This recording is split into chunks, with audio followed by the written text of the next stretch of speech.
안녕하세요. 오마이TV 시청자 여러분, 오연호입니다. 3월 13일 월요일 밤 오연호의 대선 열차 지금 여러분과 함께 출발합니다.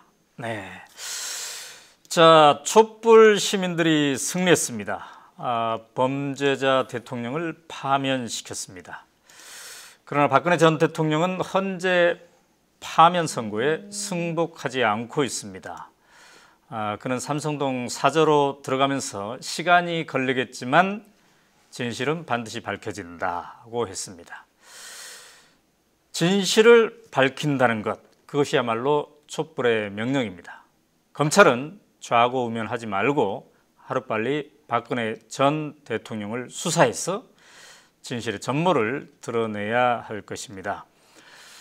자, 이렇게 역사상 최초로 현직 대통령이 파면되면서 19대 대선은 벚꽃 경선과 장미 본선으로 치러지게 되었습니다. 오연의 대선 열차, 오늘은 오마이뉴스 정치팀장인 손병관 기자와 함께 19대 대선판을 분석하고 또 전망하고 이모저모를 알아보도록 하겠습니다. 안녕하세요, 손 기자. 네, 안녕하세요. 네, 반갑습니다. 오늘 하루 종일 여의도에 있었습니까?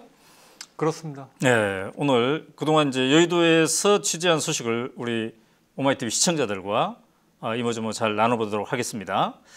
네. 자, 오늘도 여러분과 함께 합니다. 네, 참여는 카카오톡 아이디 오마이TV 3355 이렇게 참여할 수 있습니다. 이 아이디로 오마이TV 3355.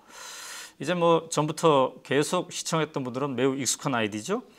그리고 유튜브 댓글과 페이스북 라이브 댓글로도 참여가 가능하겠습니다. 특히 카카오톡 오마이TV 3355로 연결되신 분은 이 대목에서 내가 한번 직접 목소리로 혹은 영상 통화로 한번 얘기를 해보고 싶다 하신 분은 직접 시도를 하셔도 되겠습니다. 오마이뉴스 정치팀장을 모셨기 때문에 오늘 여러분들이 무엇이든 물어보세요. 이 코너 좀 부담되나요? 살짝 부담됩니다. 오늘 첫 방이라 가지고. 그래요? 네. 뭐 부담 갖지 말고 어떤 기습 공격이 있을지 제가 살짝 오마이뉴스 오마이TV는 늘 남들이 안 하는 거 자연스럽게 그냥 하는 게 우리의 늘 하던 거잖아요. 그대로 하시면 되겠습니다. 자, 스위스에서 독자분이 소식 전해주셨네요. 찰나 보살님, 스위스입니다. 봄이 성큼 다가왔습니다. 깨어있는 한국민들 자랑스럽습니다. 이 난국의 상황을 힘들겠지만 깨어서 지켜주시고 또 투쟁해서 자랑스러운 정의로운 민주주의 나라를 우리 자녀들에게 물려주시길 응원합니다. 대한민국 국민 여러분 화이팅! 오마이TV 정의롭고 진실된 정치방송에 우리가 정치방송이라고 표현했네요. 정치방송의 초심 영원히 간직하시길 바랍니다. 라는 응원 주셨습니다. 네, 낙화님 안녕하세요. 아름다운 밤이에요. 우리가 지난번에 금요일 날 그 탄핵 선고 전야였죠. 그때 목요일 밤이죠. 그때 진짜 조마조마했는데 우리가 이렇게 아름다운 밤이야 이런 여유를 가지고 또 대선 열차를 여러분과 함께 진행하니 참 새롭습니다. 네, 여러분 탄핵 선고의 순간 여러분은 어디에서 지켜보셨습니까? 그리고 무엇을 느끼셨습니까? 그런 의견도 함께 보내주시면서 이른바 장미 대선, 봄의 대선을 치르는 역사상 최초인데요. 이 판을 어떻게 우리가 맞이하면 좋을지 의견도 주시면 좋겠습니다. 이완영님 탄핵하기까지 너무너무 고생들 하셨어요. 네, 정말 여러분 고생 많이 하셨습니다. 여러분의 승리입니다. 우리가 탄핵 전야에 안진걸 퇴진 행동 공동대변인하고 이렇게 함께 방송하면서 참 조마조마했던 기억이 나네요. 안민석 더불어민주당 의원도 함께 했었죠. 그때 과연 우리가 다음날 밝은 모습으로 얘기할 수 있을까 이렇게 조마조마했는데 이런 순간이 올 수 있다는 것 참으로 다행입니다. 장미숙님 오마이TV 보며 삽니다. 네, 그렇습니까? 네, 저희는 여러분의 사랑을 듬뿍 받고 지금 오마이TV는 쑥쑥 커가고 있습니다. 이진주님, 닭 잡아서 백숙해서 먹었습니다.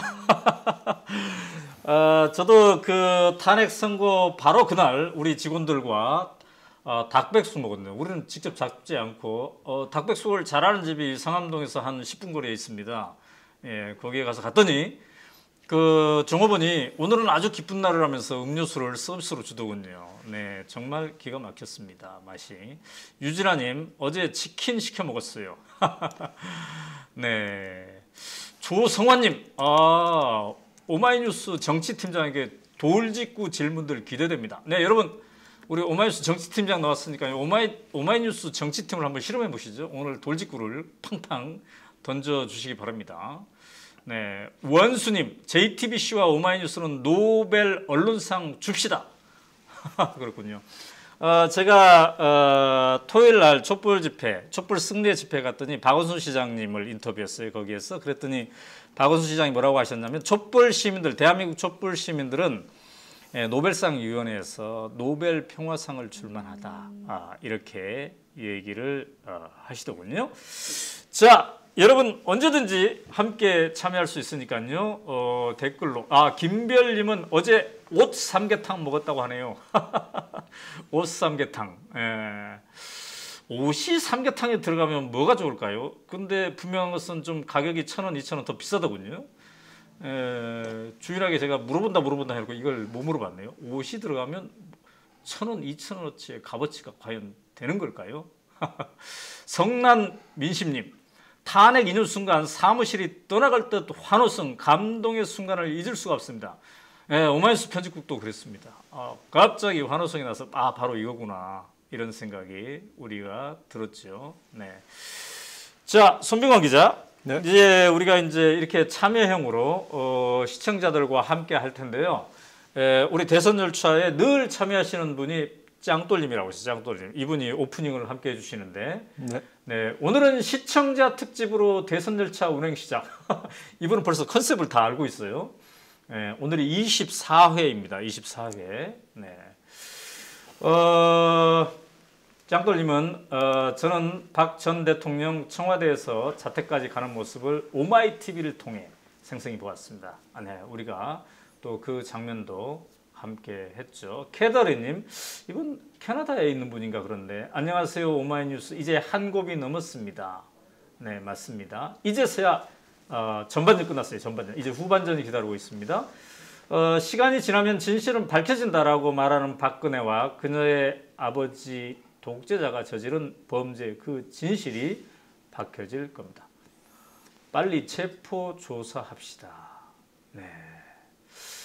국민을 기만한 가증스럽고 배은망덕한 박근혜는 국민에 대한 예우가 전혀 없는데 우린 왜 그녀에게 예우를 베풉니까?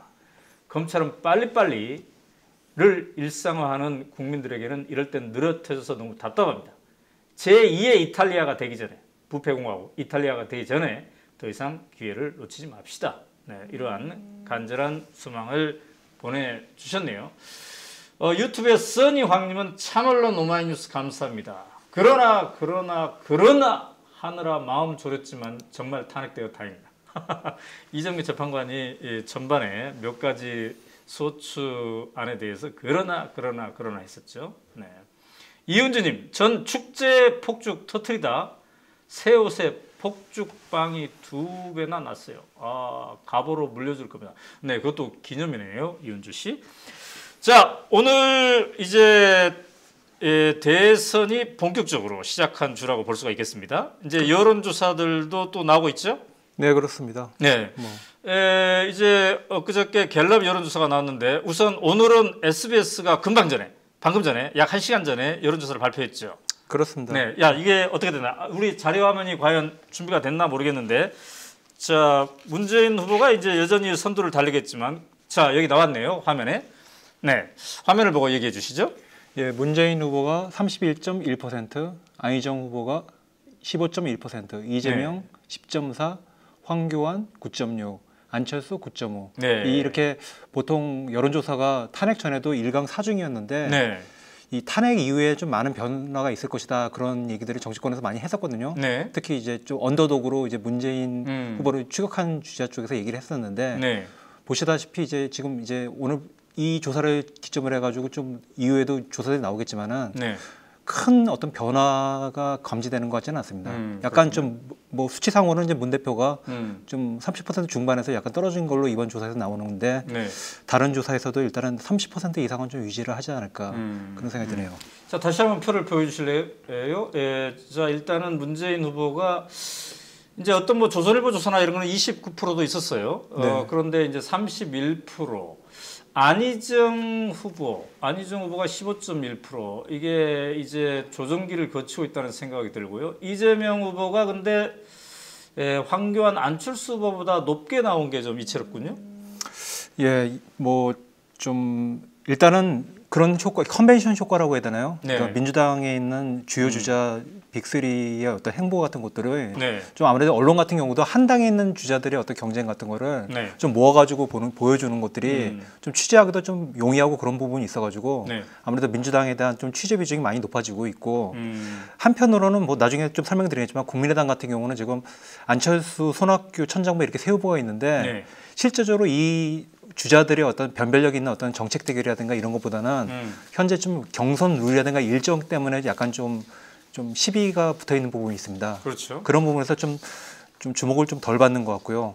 황교안 이 대통령 권한대행 같은 경우는 네. 이제 좀 이 대통령 탄핵이 이제 결정된 이후에 네. 뭔가를 어떤 정치인으로서 과연 이제 출마할 것인가 말 것인가 좀 승부를 던져야 되는 상황에서 아직까지도 좀 얘기를 안 하는 부분 같은 것들이 네. 좀 실제로 어제 대통령이 이제 탄핵이 인용이 되면서 좀 황교안을 하나의 어떤 대안으로 생각했던 그런 여론 같은 경우도 네. 분명히 어떤 탄핵 인용도 분명히 영향을 주지 않았는가 네. 그런 생각이 듭니다. 자, 방금 본 것은 이제 SBS가 바로 1시간 전에 이렇게 나온 건데 3월 10일 탄핵 이래 발표됐던 한국갤럽 여론조사를 잠깐 볼까요? 네, 표가 역시 준비가 되어 있습니다. 자, 이걸 보면 이제 문재인 후보가 32%, 안희정 17%, 안철수 9, 황교안 9, 이재명 8. 여기 보듯이 이재명이 이제 여태까지만 하더라도 안철수, 황교안에게 뒤지는 것으로 나와 있는데 아까 SBS 거는 이제 처음으로 그러니까 이재명이 처음은 아니죠. 전에는 상당히 높은 때도 있었기 때문에 최근의 흐름 중에서는 이재명의 선점 이게 약간 눈에 보이는 건데 자 이거를 그 추세를 한번 볼까요? 갤럽 한국 갤럽의 추세 네 이렇게 나와 있습니다. 문재인 후보 뭐 오르락 내리락 하고 있습니다만 안정적으로 1위를 지금 지키고 있다 이렇게 봐야 되겠고요. 안희정 후보가 이제 대연정 발언, 선의 발언으로 하락세에 있다가 이번에 이제 처음으로 이렇게 올라간 걸로 나왔습니다. 15%까지 떨어졌다가 17%. 이건 안희정 캠프에서는 상당히 이제 우리의 하락세가 멈췄구나 이런 사인으로 긍정적으로 볼 수가 있겠고요. 이재명 후보는 뭐 8%에서 계속 이렇게 유지되는 걸로. 이거는 이제 3월 10일의 조사이고요. 자, 이렇게 지금 보여지고 있는데요. 뭐 이 조사나 아까 그 SBS 조사나 큰 흐름에서는 이제 변함이 없고 이재명 후보가 약간 상승한 걸로 그리고 안희정 후보가 좀 상승세를 멈춘 것으로 이렇게 좀 나타날 수가 있겠군요. 뭐 일단은 이 추세를 보면은 네. 아시겠지만은 네네. 이제 뭐 안철수, 황교안, 이재명 이제 세 후보가 네. 10% 선에서 좀 왔다 갔다 하는 좀 그런 식으로 가고 있고요. 네. 큰 진폭이 없습니다. 네. 안희정 지사가 한 10% 중반 정도 차지하고 있고 네. 갤럽 조사에서 좀 특이할 부분은 이런 건 것 같아요. 보수층만을 놓고 봤을 때 네. 황교안 25, 안희정 20, 음. 문재인 15 이렇게 나왔거든요. 네. 그러니까 안희정이랑 문재인을 합친 게 황교안보다 더 높게 나오고 있어요. 보수층에서도 그런 것들이 보면은 이 탄핵 인용 이 바로 전에 이제 조사긴 하지만은 보수층이 굉장히 유축돼 있고 네. 이런 표심 같은 것들이 갈 곳을 잃은 이 보수층 표심들이 상당 부분 좀 중도적인 색채를 많이 보여주고 있는 이제 안희정 지사나 심지어 이제 문재인 후보로까지도 어느 정도 좀 이탈된 게 아닌가. 네. 좀 그런 부분에서 좀 법률권 같은 경우 굉장히 고민을 많이 하고 있습니다. 네.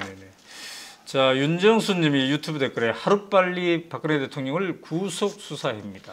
네, 사저에서 대선에 상당한 꼼수를 부릴 것입니다. 네, 벌써 그렇게 생각을 하시는군요. 장일수님은 심상정과 이재명이 한 팀으로 가면 좋겠습니다. 네, 이런 의견을 주셨네요. 네, 네, 네.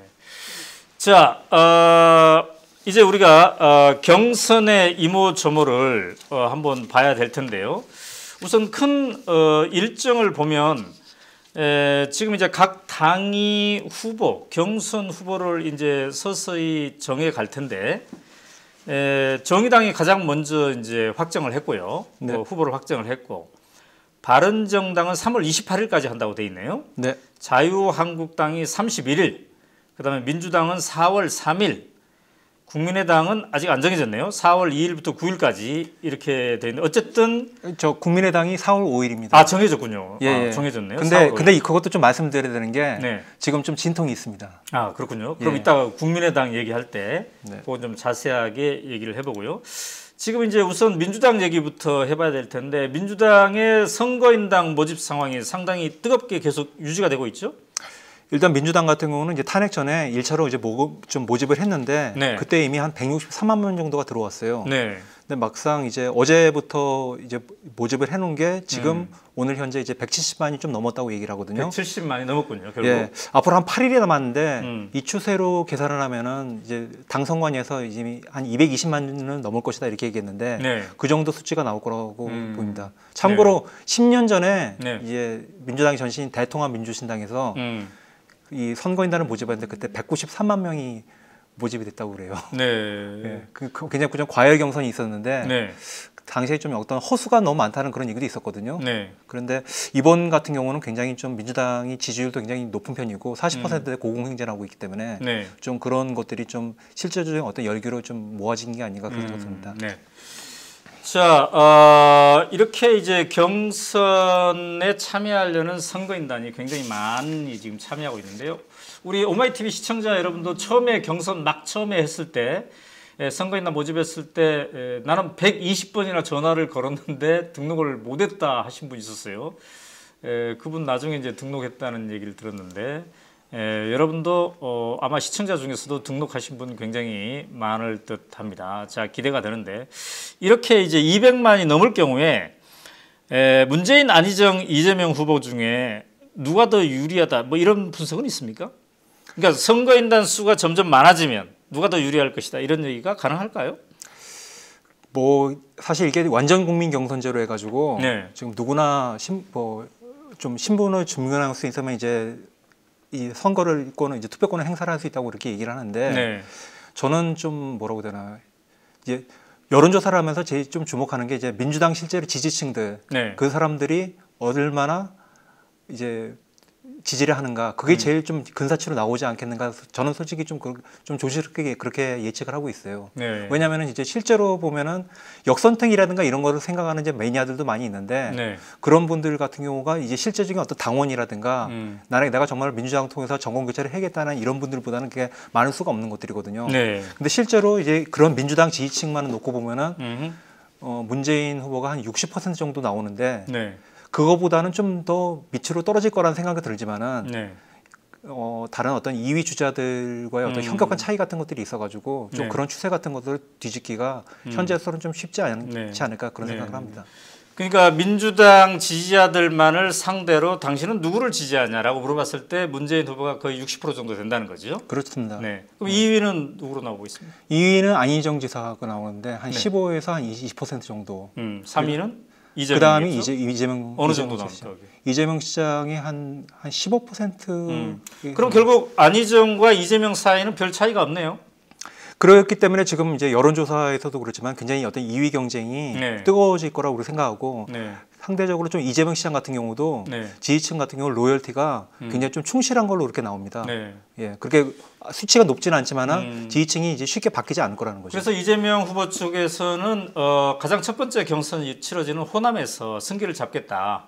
그러니까 일단 2위를 하면 상당히 상승세로 갈 수 있다. 이렇게 지금 희망하고 있는 거죠. 그렇습니다. 네. 이게 좀 여러분들이 이제 주목해서 좀 보셔야 될 게 네. 앞으로 한 2주 동안에서 물론 제일 중요한 이벤트가 3월 27일 월요일입니다. 네. 이날 이제 다 아시는 분 아시겠지만 이제 호남권에서 네. 순회 유세하고 네. 투표를 하는데 네. 여기서 이제 거의 모든 승부가 좀 결정될 거라고 생각해가지고 많은 진영들이 지금 하고 있거든요. 근데 네. 제가 사실 금요일 날 좀 이재명 캠프의 핵심 되신 분하고 얘기를 들어가서 속내를 들어봤는데 네. 그분들 얘기는 그렇습니다. 사실상 이걸 뒤집기는 힘들다 광주 경선에서 하지만은 좀 의미 있는 2등을 해야 된다. 네. 그래서 의미 있는 수치가 뭐냐? 그걸 물어보니까 네. 20%대를 만약 득표를 하게 되면은 그 정도는 선전했다 이 정도 반응이 오겠지만은 네. 만약에 이재명 시장이 30%대를 할 경우에는 이 정도면 이재명 시장으로 이제 추격을 할 수 있겠다는 어떤 그런 희망을 줄 수 있다는 거죠. 그러니까 호남권 경선에서 그렇습니다. 네, 그게 지금 호남권 경선이 이제 25일부터 27일까지 3일간 되는 거죠? 정확하게 하면 26일 날 전날 방송 토론이 있고요. 일요일 날요. 네. 그리고 27일 날 월요일 날 현장에서 유세하고 투표를 하고 결과를 발표를 합니다. 네. 예. 그러나 이제 ARS 투표 기간은 그렇죠. 25일부터 26일. 그렇습니다. 이렇게 지금 돼 있는 거군요. 네. 자, 이렇게 이제 선거인단 규모가 200만을 돌파할 게 확실한데 처음에 그런 얘기가 있었어요. 혹시 역선택이 있지 않을까? 예를 든다면 뭐 바른정당이나 국민의당이나 자유한국당의 지지자들이 역선택, 그러니까 반문재인 선택을 하기 위해서 민주당 선거인단으로 등록할 가능성. 그런데 그게 뭐 기우였다 이렇게 지금 얘기될 수가 있겠죠. 그 흐름은 크게 형성됐다고 볼 수가 없잖아요. 좀 이런 걸 보셔야 될 것 같은데요. 네. 사실 지금 굉장히 여론조사 보시는 분들 같은 경우도 기이하게 생각하는 것이 네. 민주당 지지율이 거의 사상 최대 규모예요. 그렇죠. 50% 넘을 때도 있죠? 있고 네. 이 40% 중반을 계속 유지한다는 게 네. 뭐 이 최순실 사태라는 이제 좀 특이한 국면이 있었지만은 네. 그렇게 되는데 나머지 정당 어떤 지지층들의 어떤 지지율이라는 것들이 대부분 다 지금 한 10%또 10% 밑으로 하는 정당들이거든요. 다 합쳐도 지금 이제 민주당 지지율을 넘어서지 못하는데 네. 그분들은 어떻게 되면 다 지금 똘똘 뭉쳐 있다는 거죠. 근데 나머지 분들이 역선택하기 위해서 뭉친다고 하더라도 네. 지금은 어떤 민주당 지지율을 좀 넘어설 만큼의 어떤 그런 그렇죠. 그 사이즈가 확보가 안 되기 때문에 네. 역선택으로 어떤 판을 뒤집기에는 분명히 좀 한계가 있지 않을까 네. 그런 판단들을 그러니까 하고 있죠. 경선 선거인단 참여 수가 많아진다 하더라도 현재 민주당 지지자들의 어떤 지지 비율, 예. 그러니까 그게 너무 큽니다. 그 지지 비율에 따라서 최종 결과가 나올 수밖에 없을 것이다라는 게 지금 이제 기자들 판단인 거죠. 그렇습니다. 자, 시청자 여러분이 지금 오연우랑 함께 나온 사람이 누구냐라는 질문이 있었어요. 네, 손병관 기자입니다. 오마이뉴스 정치팀장을 지금 맡고 있습니다. 오마이뉴스 정치팀원들은 몇 명입니까? 정치팀 기자들은? 저까지 5명입니다. 5명. 네. 여러분, 오마이뉴스 정치팀 5명입니다. 근데 오마이뉴스는 직업 기자만 있는 게 아니라 시민 기자가 또 있는 거죠. 네. 그래서 수많은 시민 기자들이 함께 이 대선판을 같이 이제 취재하고 있습니다. 자, 이지혜님 유튜브 댓글인가요? 누구의 승리인지는 아직 모른다. 문재인의 승리일지 이재명의 승리일지 안희정의 승리일지. 네, 광주 경선을 지금 얘기하는 거네요. 안희정이 경선에서 이길 수도 있다. 이렇게 성남 민심씨. 그다음에 빠이로님은 숨은 이재명이 많을 것이다. 이렇게 적어주셨고요.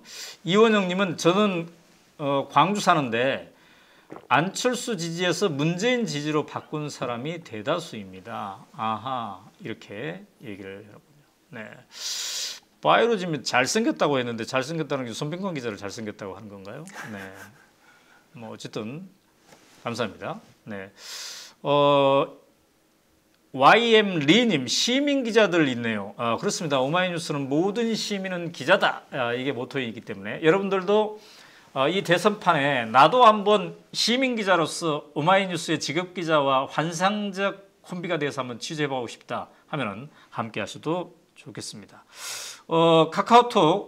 카카오톡으로는 전화, 음성으로, 그 다음에 영상으로 통화하거나 의견 얘기할 수 있습니다. 탄핵의 순간 어디에서 지켜보셨고 무엇을 느끼셨는지, 그 다음에 지금 막 오른 대선판에 대해서 어떤 의견이 있으신 분 혹은 질문 있으신 분은 카카오톡 아이디로 전화 주셔도 좋겠습니다. 자, 이제 아까 우리가 선거인단 모집 상황을 얘기했는데 TV 토론이 또 내일부터 본격적으로 시작되죠? 네, 그렇습니다. 네. 내일은 뭐 KBS랑 그러니까 지상파 공동으로 이제 하는 거고요. 그렇죠. 예, 스튜디오는 이제 KBS에 설치가 돼가지고 2시부터 네. 이루어지고요. 자, 내일 그 방송에 대한 그 그림 잠깐 보여주실래요? 내일 방송에 대한 예고 그림. 자, 후보자 경선 토론, KBS, MBC, SBS, OBS, YTN 이게 5개 방송사가 생방송을 하는데, 자, 저거군요. 내일이 있고, 그 다음에 17일 금요일에는 이른바 이제 종편 토론인가요, 저게? 네, 그렇습니다. MBN, 채널A, TV조선, 연합뉴스 TV 이렇게 함께 하는 거네요. 이 TV 토론이 이제 굉장히 중요한 분수령이 될 텐데, 물론 얼마 전에 이제 CBS 라디오가 첫 번째 토론회를 주최했고, 그 다음에 오마이 TV가 두 번째 토론회를 주최했는데, 이번은 이제 처음으로 공중파들의 연합으로 지금 내일 하는 거군요. 네. 각 후보들이 상당히 그 준비를 많이 했겠습니다. 이거에 대해서. 뭐 이게 보시면 알겠지만 이제 경선 일정 중에서 네. 제일 중요한 것들이 이제 권역별 방송 토론이랑 네. 이 지상파 방송들 토론해 가지고 합쳐가지고 거의 한 8번 정도 되기 때문에 네. 여기에 대해서 이제 좀 많이 좀 뭐라 그러나 전력을 기울인다고 해야 되나요? 그렇게 하는데 네. 한편으로 또 그런 얘기도 있습니다. 네. 이 좀 우리나라가 이제 TV 토론이 만들어지니까 이제 1997년 대선 이후로 네. 이제 한 20년이 됐는데 네. 형식 자체가 굉장히 좀 기계적 균형에 좀 많이 치우쳐 있어가지고 네. 좀 약간 좀 박진감이 있다고 해야 되나요? 좀 그런 토론이 안 되고 있어가지고 네. 이게 좀 약간 붕어빵 토론이 아니냐 좀 그런 지적들도 있거든요. 그렇기 때문에 과연 8번을 해가지고 좀 이제 변별력 있는 어떤 그런 좀 선택을 할 수 있겠는가에 대한 좀 그런 좀 의구심 같은 것도 초기에 좀 나왔던 게 사실입니다. 네. 자, 지금 우리 유튜브 댓글에 이서진님 그리고 솔나무님이 왜 평일 2시에 하냐? 평일 2시 사람들 시청률이 좀 떨어질 텐데 공중파들이 이렇게 연합해서 하는데 상당히 귀중한 기회인데 어찌 보면 유권자들이 말이죠. 좀 저녁 때 한다든가 저녁 한 8시경에 한다든가 이 프라임 타임에 하지 왜 2시에 하냐? 이건 어떻게 보십니까? 야, 이제부터 이제 무엇이든 물어보세요군요. 제가 근데 사실 그런 질문이 나올 것 같아가지고 진실을 좀 말씀드릴게요. 네. 그러니까 제가 방송사를 특정하지는 않겠는데 네. 뭐 지상파에 좀 이렇게 교섭을 하는 과정에서 선관위 쪽에다가 방송국에 얘기하니까 네. 방송국 쪽에서 그렇게 얘기했대요. 우리 시간 중에서 좀 널널한 시간, 비는 시간이 있으면 드리겠다. 거기에 들어오시라. 네. 왜냐하면 다른 지역에 다른 시간대에는 좀 중요한 어떤 시청률 높은 프로그램이 들어갈 수 있기 때문에 네. 그런 데는 안 되고 좀 이런 시간 드리겠다. 이렇게 해서 좀 들어간 자리들이 좀 그래가지고 평일에 하는 곳도 많이 있는 걸로 알고 있어요. 방송사들이 부담 없는 시간에. 그렇습니다. 네. 네. 근데 방송사들도 좀 그렇군요. 좀 더 많은 시청자들에게 이번 기회를 이렇게 제공하면 더 좋을 텐데 말이죠.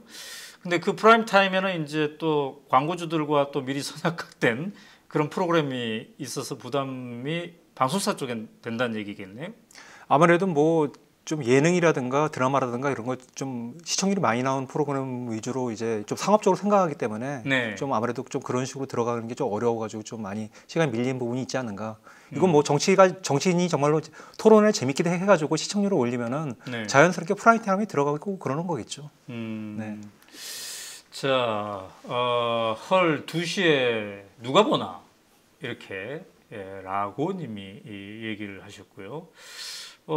내일 토론은 90분 동안만 하는 건가 보네요. 지금 댓글에 90분 동안만 한다고 돼 있는데.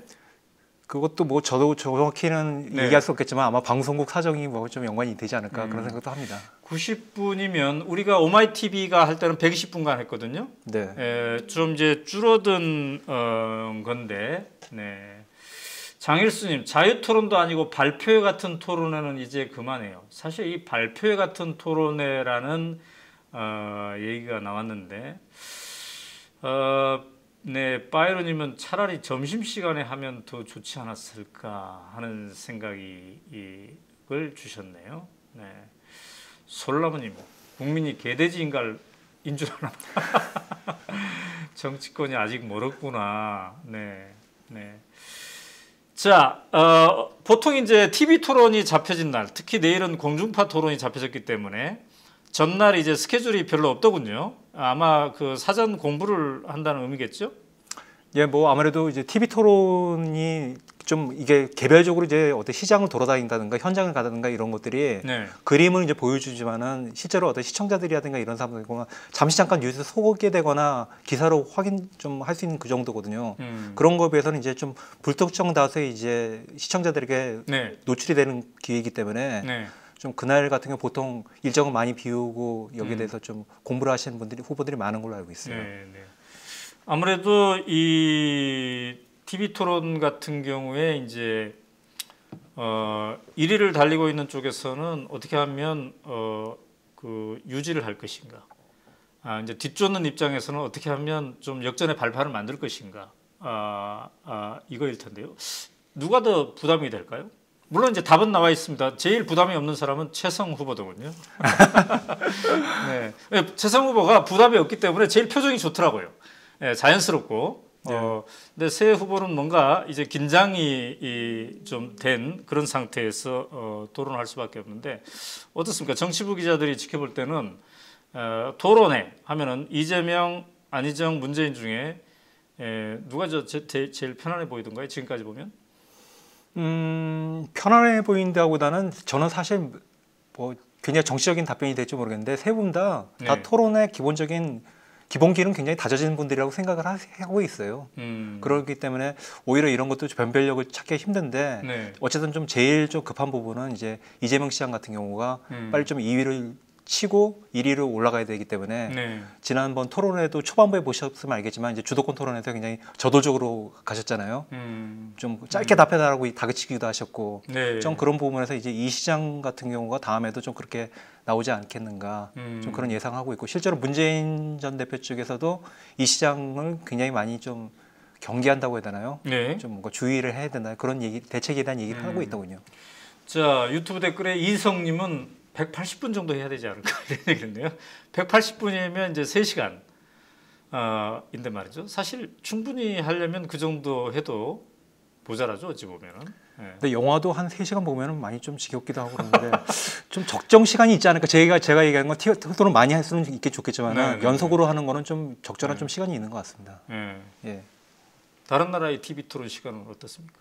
다른 나라 같은 경우도 뭐 미국 CNN에서 하는 토론회나 네. 그런 거 보면은 보통 한 2시간 안팎에서 끊는 것 같던데요. 네. 왜냐하면 이제 그 정도가 어떤 적정 시간이라는 게 후보들이 집중력을 가지고 이렇게 할 수 있는 시간, 네. 아마 이런 것이지 않을까.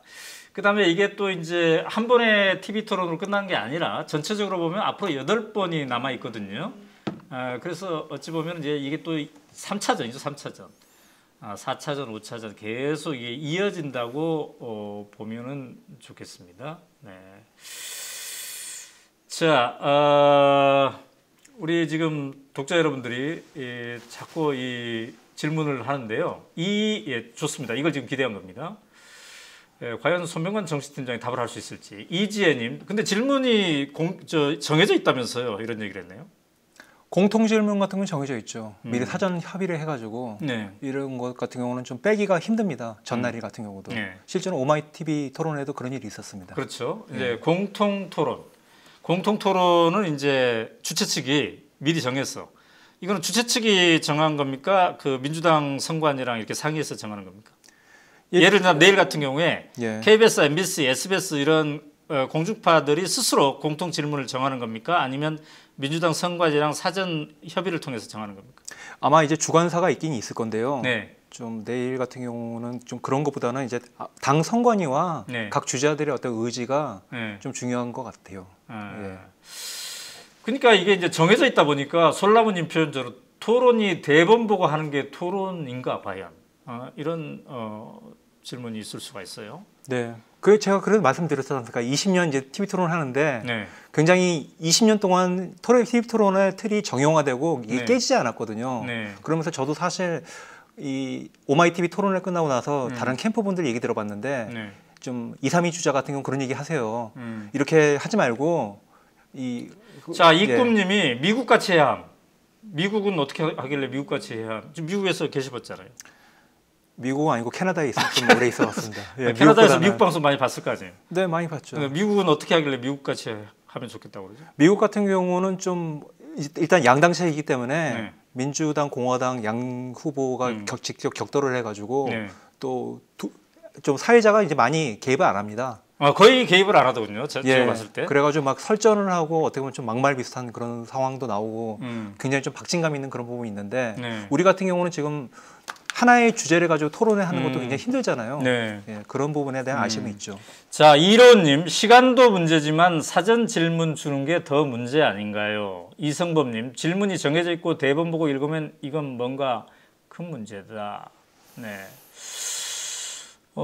근데 이제 핵심적인 사안들이 보통 공통 질문에 있기 때문에, 이거는 좀, 즉흥적으로 말하기보다는 좀 정제된, 그동안에 쭉 고민했던 것을 좀 이렇게 발표하는 그런 기회를 주는 게 꼭 나쁘다고는 볼 수는 없어요. 그죠? 근데 이런 게 이제 주가 돼버리면 이제 안 될 텐데 말이죠. YM 리님은 썰전 방식으로 가자고. 썰전이 어떻게 하죠? 썰전. 저 JTBC의 썰전 방식. 그 얘기를 지금 하고 있는 것 같습니다. 네. 네.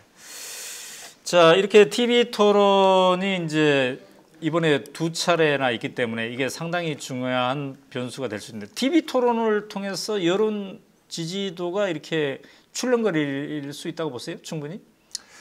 실제로 조금 예전에 이제 1997년도 이제 TV 토론 같은 경우도 네. 굉장히 좀 중요한 역할을 하고 이제 좀 뭐라고 해야 되나 그 당시에는 이제 처음 TV 토론을 했기 때문에 네. 이제 텍스트로 이제 주로 전해지는 어떤 후보의 이미지가 비디오로 이제 처음으로 전화가 된 그런 선거였다는 생각을 하거든요. 그런 의미에서 이제 김대중 대통령 같은 경우는 당시에 후보 같은 경우는 이제 준비된 대통령을 굉장히 잘 어필할 수 있는 그런 토론이었다는 생각을 하고 근데 이제 갈수록 좀 저는 사실 보면 이제 TV 토론의 시청률이 네. 그렇게 많이 높게 안 나올 때도 있고 그러거든요. 좀 그런 부분에 있어가지고 지금 워낙 좀 후보들이 이제 미디어에 많이 노출되는 그런 시대이기 때문에 네. 좀 TV가 주는 어떤 매력 같은 것들이 좀 많이 떨어진 부분도 있지 않는가. 좀 그런 것들에 대한 좀 생각도 하고 있습니다. 한편. 자, 그러니까 이게 TV 토론회가 생방송이기 때문에 어찌보면 좀 정제된 것, 이거를 할 수밖에 없을 수 있어요. 그런데 이제 우리가 그 대선 전에 시작되면 TV 토론뿐만 아니라 이제 여러 시민들이 막 주관하는 모임, 관훈 토론처럼 이렇게 단체들이 주관하는 모임 이런 것들이 상당히 많지 않습니까? 네. 그런 데는 조금 그 TV 토론에 비해서 상당히 좀 새로운 방식으로 후보들의 그 숨결을 좀 더 자세히 느낄 수 있는 방법으로 하는 걸 아마 원할 겁니다. 예컨대 이번 주 수요일 날 광주에서 광주 시민들이 주도가 돼가지고 이른바 만민 공동의 방식의 후보 초청 토론회가 성사될 뻔했습니다. 성사될 뻔. 안희정, 이재명, 최성 후보는 참여하겠다고 했고 문재인 후보는 어떤 이유였는지 모르겠습니다만 불참하겠다고 그랬어요. 여기에. 자, 문재인 후보가 또 불참한다니까 나중에 안희정 후보가 참여한다고 했다가 불참 쪽으로 돌았고 결국 후보가 함께하는 토론회는 무산되었다. 이런 안타까운 소식이 있네요. 사실 광주의 시민들이 한 1,000명 정도가 만민 공동의 방식으로 굉장히 공을 들여서 준비한 건데 이런 것들이 좀 성사되었으면 우리가 기존의 TV 토론과는 좀 다른 참신한 그런 방법을 접할 수도 있지 않았을까. 근데 후보들 입장에서 특히 문재인 후보 입장에서는 이게 좀 부담스러울 수도 있겠다는 생각이 들어요. 공식 일정 이미 잡혀진 일정도 상당히 많은데 여기저기 또 토론에 새롭게 참여하려고 하면요. 네. 사실 이 질문이 잡혀 있길래 네. 들어오기 전에 좀 문재인 캠프 관계자하고 좀 네. 의견을 나눠봤어요. 그러니까 네. 어떤 입장인지 들어봤는데 네. 일단 생각하는 게 토론에 대한 이제 피로도가를 많이 호소하더군요. 아. 그거 아니라도 이제 지금 앞으로 남은 것도 남은 게 많은데 8개, 8일이나 되지 않느냐 얘기했고 이제 당일날 이제 문재인 대표 같은 경우는 서울에서 일정이 있다고 그래요. 네. 그렇게 하고 좀 제가 좀 눈여겨봤던 부분은 이런 거였더군요. 그 서울의 일정이 어떤 일정이에요? 뭐 언론 인터뷰도 있고 지금 문재인 캠프 같은 경우는 좀 영입인사들이 많이 들어오지 않습니까? 그런 사람 직접 만나는 자리도 있고 좀 근데 그런 제가 볼 때 문재인 후보가 이 광주 시민들의 그 요청을 거부하기가 굉장히 그 힘들었을 것 같아요.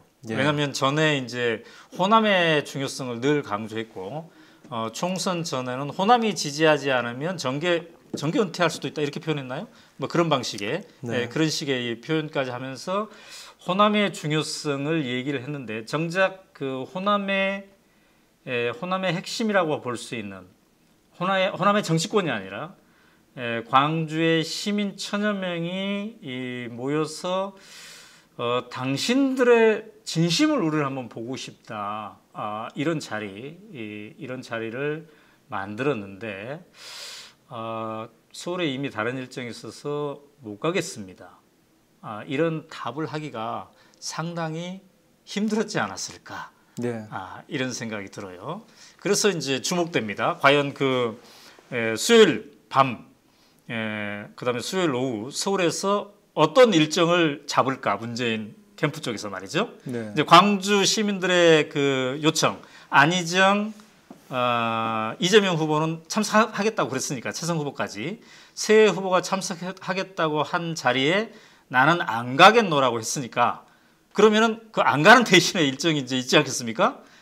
그것이 어느 정도의 중요한 일정이고 그 자리에서 또 어떤 메시지를 남길지 이거 굉장히 광주 시민들의 입장에서는 그걸 주최했던 광주 시민들의 입장에서는 한번 주목하지 않을까 이런 생각도 드네요. 근데 아마 문재인 후보 쪽에서는 그날 일정을 보통 보면은 이제 대선 후보들 주자 일정을 저희가 정리해가지고 올리는 기사도 있지만은 공개 일정이 없을 때가 많거든요. 좀 이게 좀 밝힐 수 없는 그런 사람을 만난다든가 좀 그럴 때는 안 하는데 제 생각에 아마 이 일정을 그냥 비공개로 비워두지 않을까 그런 생각도 드네요.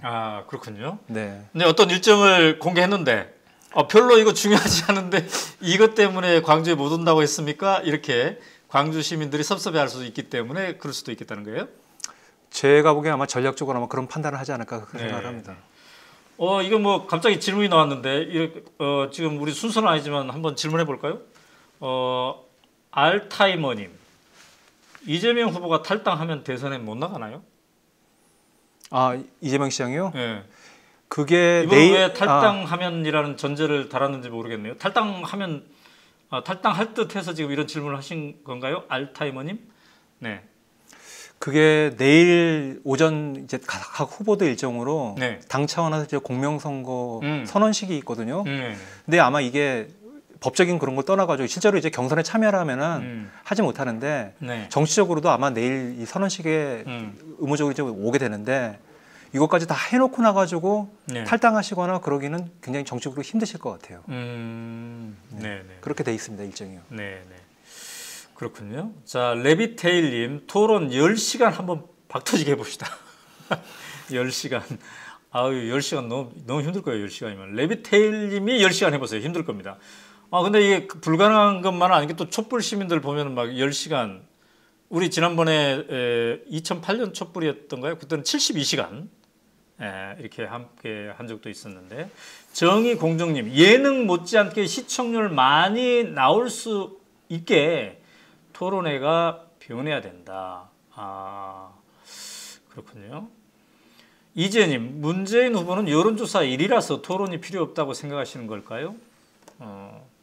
토론이 필요 없다고 이렇게 얘기하진 않았죠. 기존에 있는 토론 8번, 앞으로 이미 2번 했고 8번 토론도 충분하다 이렇게 생각할 수는 있겠네요. 자, 어쨌든 그래서 지금 그 광주의 시민들은 토론회 다 준비해놨다가 그 염주체육관이라는데 한 2,000명 들어가는 토론회를 다 준비해놨다가 결국 대선 주자들이 못 온다고 하니까 이 토론회를 못하게 될 형편이에요 지금. 그래서 이분들이 당혹스러워하는 것 같아요. 여러분이 그런 행사를 주최한 사람의 입장이라면 얼마나 당혹스럽겠습니까? 그렇죠? 여러분 그러면 이 토론회는 어떻게 해야 될까요? 대선 주자들을 초청해서 광주가 묻는다라는 글을 수요일 밤에 2,000명이 모여서 염주체육관에서 하기로 했는데 대선 주자들이 안 와서 오늘이 월요일이죠. 화요일 수요일 날 하기로 했는데 이틀 전에 이 행사를 못하게 됐다면 여러분이 행사 주최자라면 어떤 마음이 들겠습니까? 그러면 이거는 이제 없는 행사가 되는 걸까요? 저는 그 과정에 대한 얘기를 쭉 들어보면서, 왜냐하면 오마이TV가 그걸 중계하려고 했기 때문에요. 이게 성사가 되면 그런 생각이 들었습니다. 광주 시민들이 그대로 토론을 해야 된다. 후보들 없이. 왜냐? 이번 대선판은 누가 만들었습니까? 촛불 시민들이 만든 거죠. 이 나라의 주인은 누구입니까? 촛불 시민들이고 대통령 후보들이 아닌 거죠. 그래서 오연호의 대선 열차가 처음에 우리가 출발할 때 여러분이 대선 주자입니다. 여러분이 대선판을 만들어가고 있습니다. 라는 컨셉으로 지금 하겠다 이렇게 말씀드린 게 바로 그 이유입니다. 저는 대선 주자가 없이라도 광주 시민들이 오히려 대선 주자 없이도 더 씩씩하게 이 토론회를 잘 치러서 그 시민들의 목소리를 잘 정리해서 대선 주자들에게 우리 정치권에 전달하는, 아니 명령하는, 그게 나는 필요하지 않을까 이런 생각이 들어봤습니다. 네, 프로니스님, 광주 토론회 안 한다니 섭섭한 일인입니다. 이분은 광주 시민인 것 같습니다. 네, 그렇군요. 광주 시민 여러분들끼리 하십시오 그랬더니 오저불주 그랬네요. 오저불주.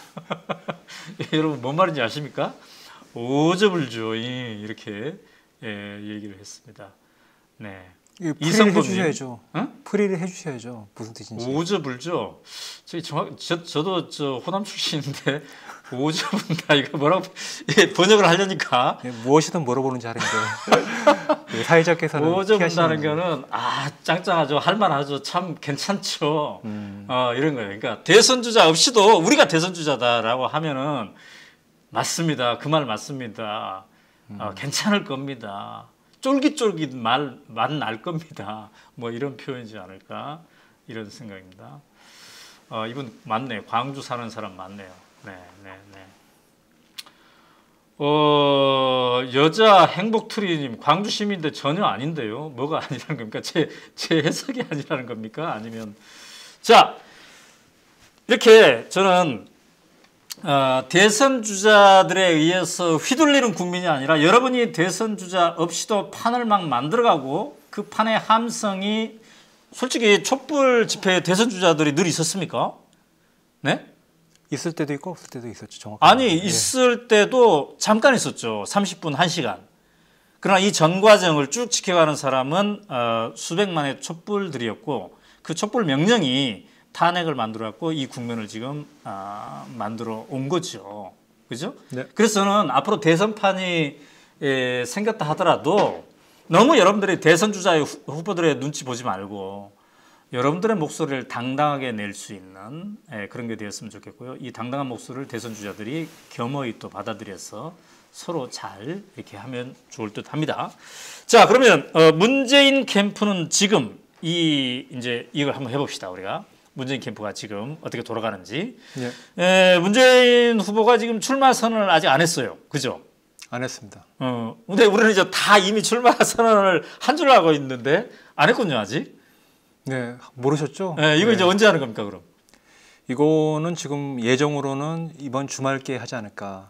주말께. 네, 그냥 그것도 예정치입니다. 네. 예. 근데 이제 출마 선언을 굉장히 독특하게 하기로 했어요. 뭐 이게 여러 좀 컨벤션 같은 효과를 누리게 이렇게 좀 어떤 장소 빌려가지고 하지 않고 그냥 동영상만 공개를 하겠다. 따로 이렇게 식은 안 하고 동영상으로만. 그렇습니다. 그게 아마 또 형식도 지금 얘기가 되는 것들이 네. 공모를 해가지고 네. 좀 그거를 나는 어떤 후보가 될까 이 나라를 이끌었으면 좋겠다는 취지를 가지고 네. 하나하나 이제 낭송을 하면은 그걸 한 10명에서 15명 한 그 정도 이어붙여 가지고 나중에 마지막이나 처음에 이제 문재인 후보가 완성하는 그렇죠. 뭐 그런 형태의 어떤 동영상이라고 얘기 들었습니다. 그래서 이제 우리 시민이 함께 출마 선언문을 씁시다 이런 컨셉이더군요. 그렇습니다. 이거는 상당히 뭐 괜찮은 것 같아요. 아니 일부에서는 이제 후보가 뭐 출마 선언문도 준비 안 했단 말이야 이렇게 일부 댓글에 비판도 있더군요. 하지만 국민의 힘을 모아서 출마 선언문을 쓰겠다. 이 방식 참 괜찮은 것 같은데 문재인 후보 쪽에서 이거를 준비하면서 만든 영상이 있던데요. 짧은 영상이니까 한번 우리가 보고 가볼까요? 네, 준비가 돼 있으면 그 영상을 한번 틀어보시죠.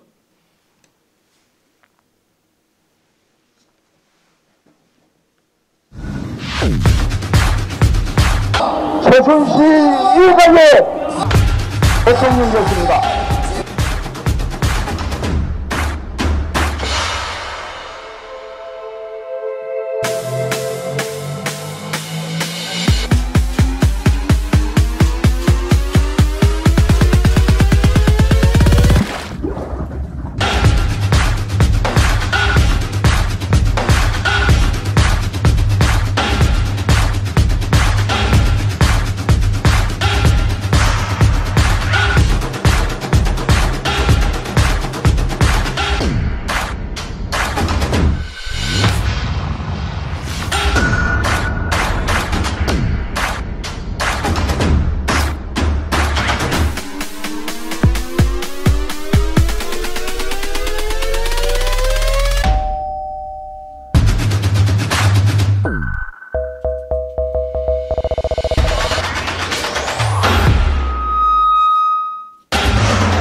네.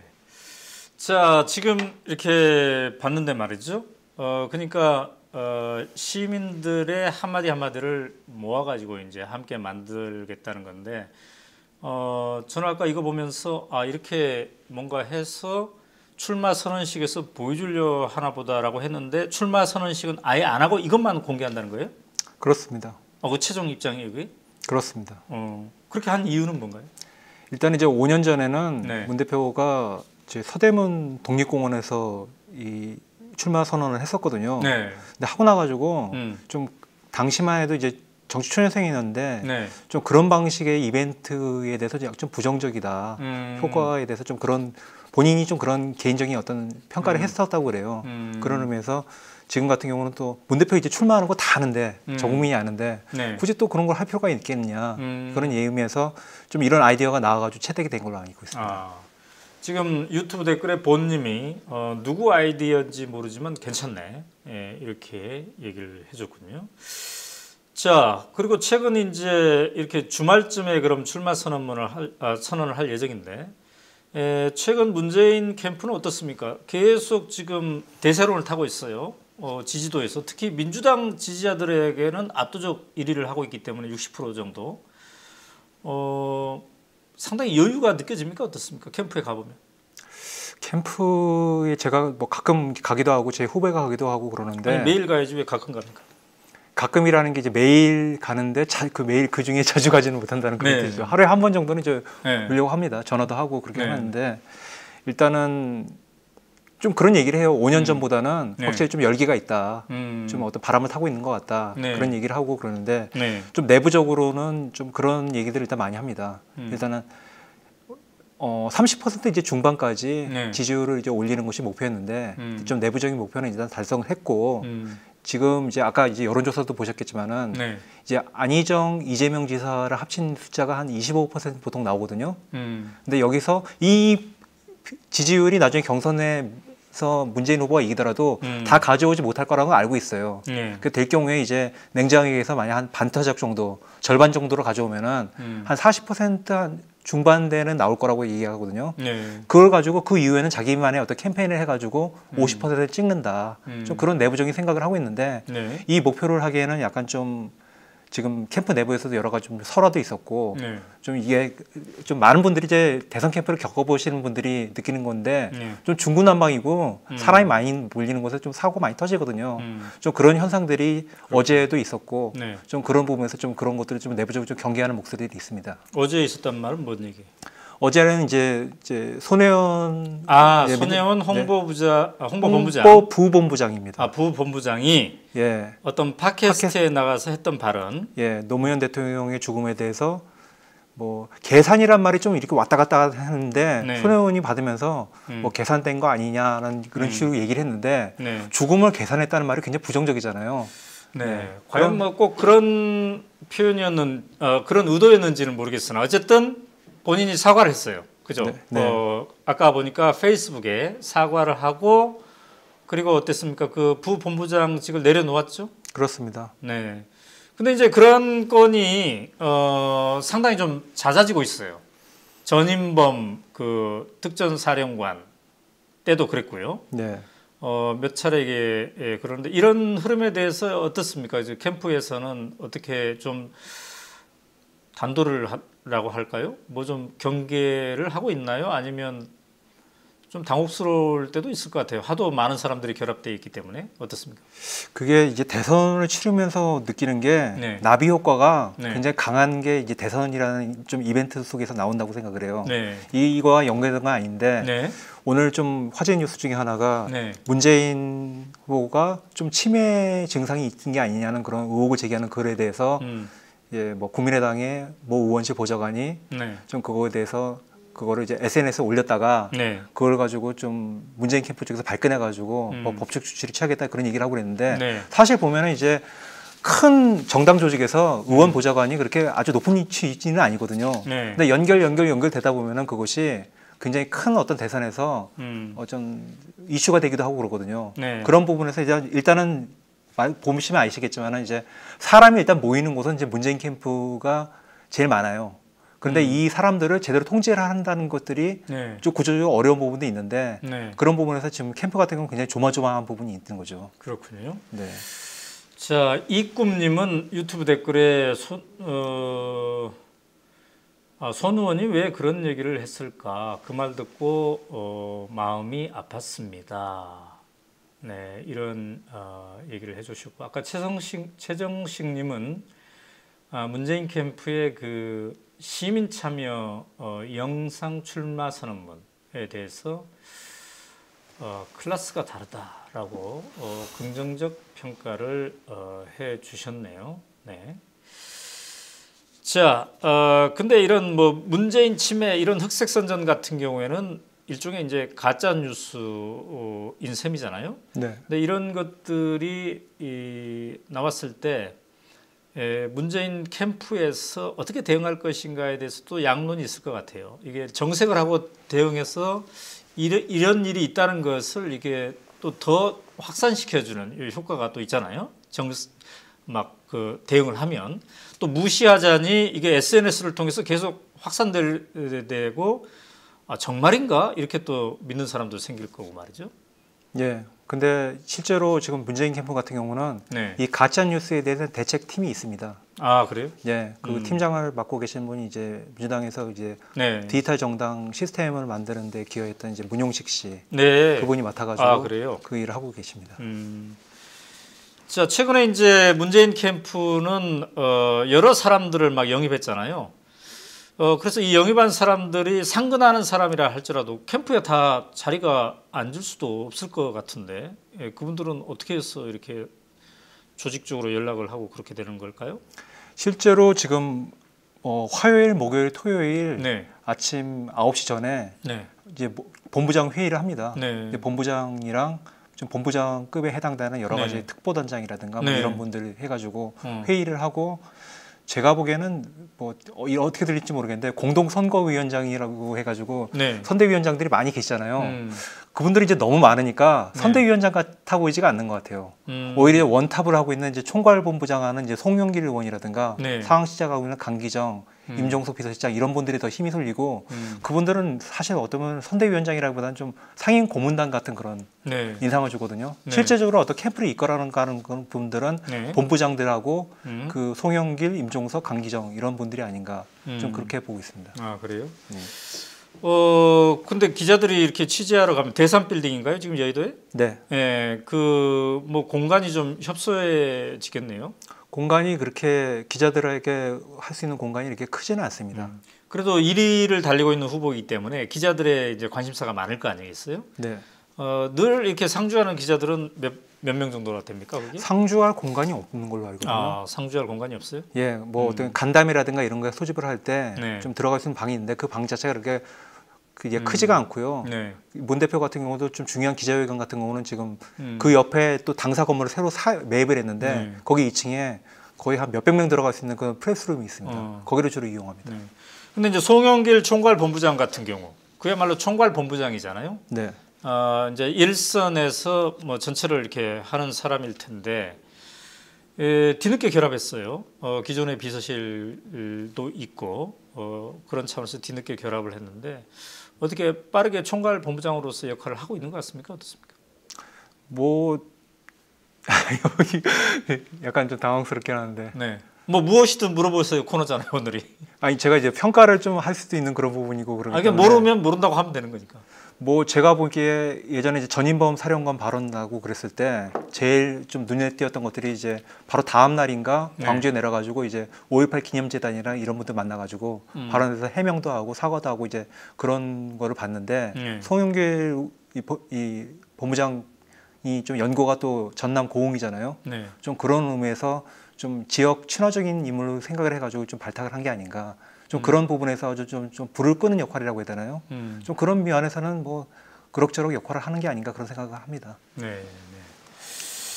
자, 사실은 이제 이 경선 과정에서 우리가 후보들 간의 정책 경쟁, 그다음에 검증 이거 철저히 해야 되겠죠 서로. 그러나 예의를 지키고 하면 좋겠다라는 게 이제 우리의 합의일 텐데요. 김용호님 아까 유튜브 댓글에다가 우리 자기 후보 지지하더라도 다른 후보를 얘기할 때 후보 하지 말고 후보님이라고 해가면서 서로 예의를 가지고 합시다 이렇게 제안했네요. 여자 행복님은 서로 욕하지 말고 지지자들끼리 욕하지 말고 좋은 얘기로 대화합시다. 네 이렇게 얘기를 했네요. 후보건 지지자건 이런 예의가 필요하겠죠. 자, 안희정 캠프 얘기 잠깐 해볼까요? 안희정 캠프는 어떻습니까? 지금 그동안에 이제 20%를 넘었다가 이른바 대연정과 선의 발언으로 10% 중간대로 떨어졌어요. 10% 초반까지 이게 간 적이 있었는데 그래서 캠프 분위기가 상당히 안 좋았었다 이러던데 말이죠. 최근에는 좀 어떻습니까? 안 지사가 한 내일부터 16일 정도 연차 휴가를 냈어요. 그러니까 이제 민주당 이제 그 수도권 유세 투표하는 날 다음 날까지거든요. 네. 이제는 앞으로는 이제 그동안에 보면 이제 안 지사가 월요일부터 화요일 수요일까지는 충남도청에서 도정을 보다가 네. 좀 이렇게 경선에 올인을 못했는데 지금부터는 이제 경선에 이제 올인을 하겠다 그런 좀 의지를 보여준 걸로 보이고요. 네. 안 지사가 오늘 사실 국회에서 기자간담회도 하고 그랬는데 네. 크게 어떤 대연정이라든가 대통합이라든가 대개혁 뭐 이런 그동안에 해왔던 어젠더의 기조를 바꿀 것 같지는 않습니다. 네. 그런 부분에 있어가지고 계속 좀 유지를 할 거고 오늘 같은 경우도 좀 더 나가가지고 뭐 아예 그런 얘기를 했죠. 연정협의체를 구성해달라. 내가 만약 당 후보로 확정되면은 이거를 당내 가칭 국정준비위원회로 만들겠다. 그러니까 되면은 이제 다른 제 정당들과 이제 연정 협상을 적극적으로 하겠다는 그런 뜻이거든요. 아예 이제 후보 신문에 그걸 하겠다는 거기 때문에 네. 이제 안 지사 같은 경우는 결국 이걸 트레이드 마크로 이제 경선 국면을 돌파하지 않겠는가 그런 생각이 듭니다. 자, 최근에 이제 박영선 의원이 그 멘토 단장이 되었습니다. 네. 그 박영선 의원이 이 대선 열차랑 전화 통화 인터뷰하면서 했던 얘기가 안희정 지사가 가장 첫 번째 했던 얘기가 저 요즘 힘듭니다. 좀 도와주십시오. 이랬다는 거예요. 그죠? 네. 이제 하락세였기 때문에. 아까 제 질문은 이제 그래서 캠프 분위기가 어떠냐는 거예요. 최근에 하락세를 타고 있기 때문에 전에 그 우리가 거기 역전할 수 있다 이런 활기 그게 좀 사라졌나요? 아니면 여전히 그 활기는 유지되고 있나요? 그 안지사 측에서 원래 생각했던 거는 이제 2월 말까지 네. 한 20% 중반까지 올려보겠다 그런 거였는데 네. 선의 발언이 사실 대연정보다도 저는 선의 발언을 가지고 좀 타격을 받은 것들이 약간 좀 의외인 것 같은데 네. 캠프 내부에서도 사실 이거에 대해서 좀 수습을 좀 너무 좀 시간을 많이 끌었다. 빨리빨리 했어야 되는데 좀 그런 후회를 하는 그런 기류들이 있거든요. 네. 그래서 지난주 이제 가장 큰 변화가 기존에 이 선거 총괄을 기획을 했던 분이 이제 윤태영 전 청와대 대변인에서 네. 이철희 의원으로 바꿨어요. 네. 이철희 의원이 좀 약간 이런 거에 대해서 전략 전술 이런 거에 대해서 좀 본인 주변에서도 이제 평가가 괜찮기 때문에 네. 좀 뭔가 좀 새로운 어떤 그런 묘수를 내지 않겠는가 그런 얘기를 하는데 아직까지는 좀 그런 것들이 좀 감지되는 건 아직 없는 걸로 보입니다. 네. 자, 여러분은 지금 오마이뉴스 정치팀장 손병관 기자와 함께 2017년 대선의 이모저모 무엇이든 물어보세요 코너를 지금 하고 있습니다. 아까 제가 한 독자분의 의견 우리 후보 그러지 말고 후보님 이렇게 좀 예의를 지켜가면서 할까 그랬더니 김한님은 반론을 제기했습니다. 후보가 무슨 왕인가 우리의 머슴 아닌가 그냥 후보라고 부르자. 이 말도 옳은 말인 것 같습니다. 비정상의 정성화님은 누구든 다 검증해야 된다. 그것이 주권자의 권리다. 검증 시도에 대해서 왜 우리 후보를 비판하냐 이렇게 얘기하지 맙시다. 이런 주장이거든요. 네, 괜찮은 얘기 같습니다. 자,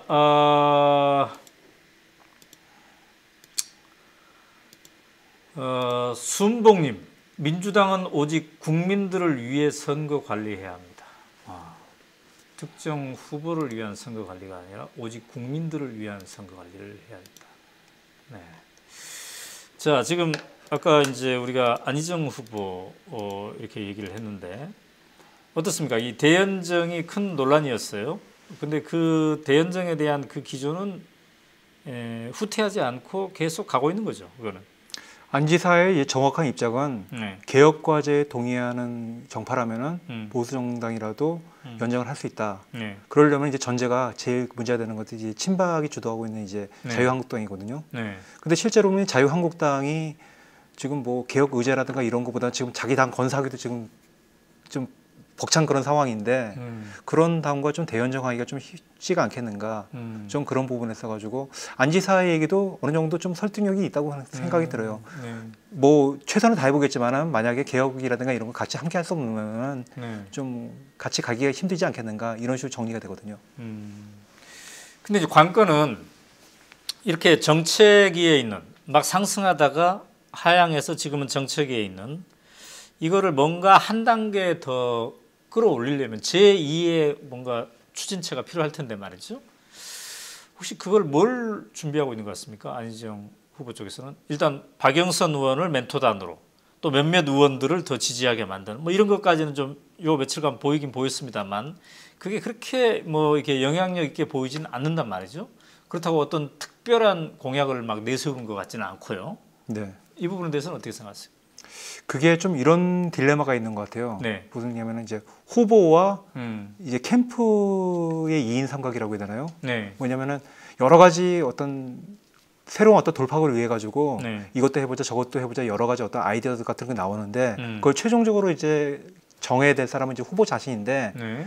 이 사실 캠프를 들여다보면은 그 캠프에서 제일 고집 센 분들이 보통 후보 자신이에요. 네. 후보가 이 길로 가야 된다 이러면은 한 100명, 200명이 이제 막 안 됩니다 해도 하기가 힘들거든요.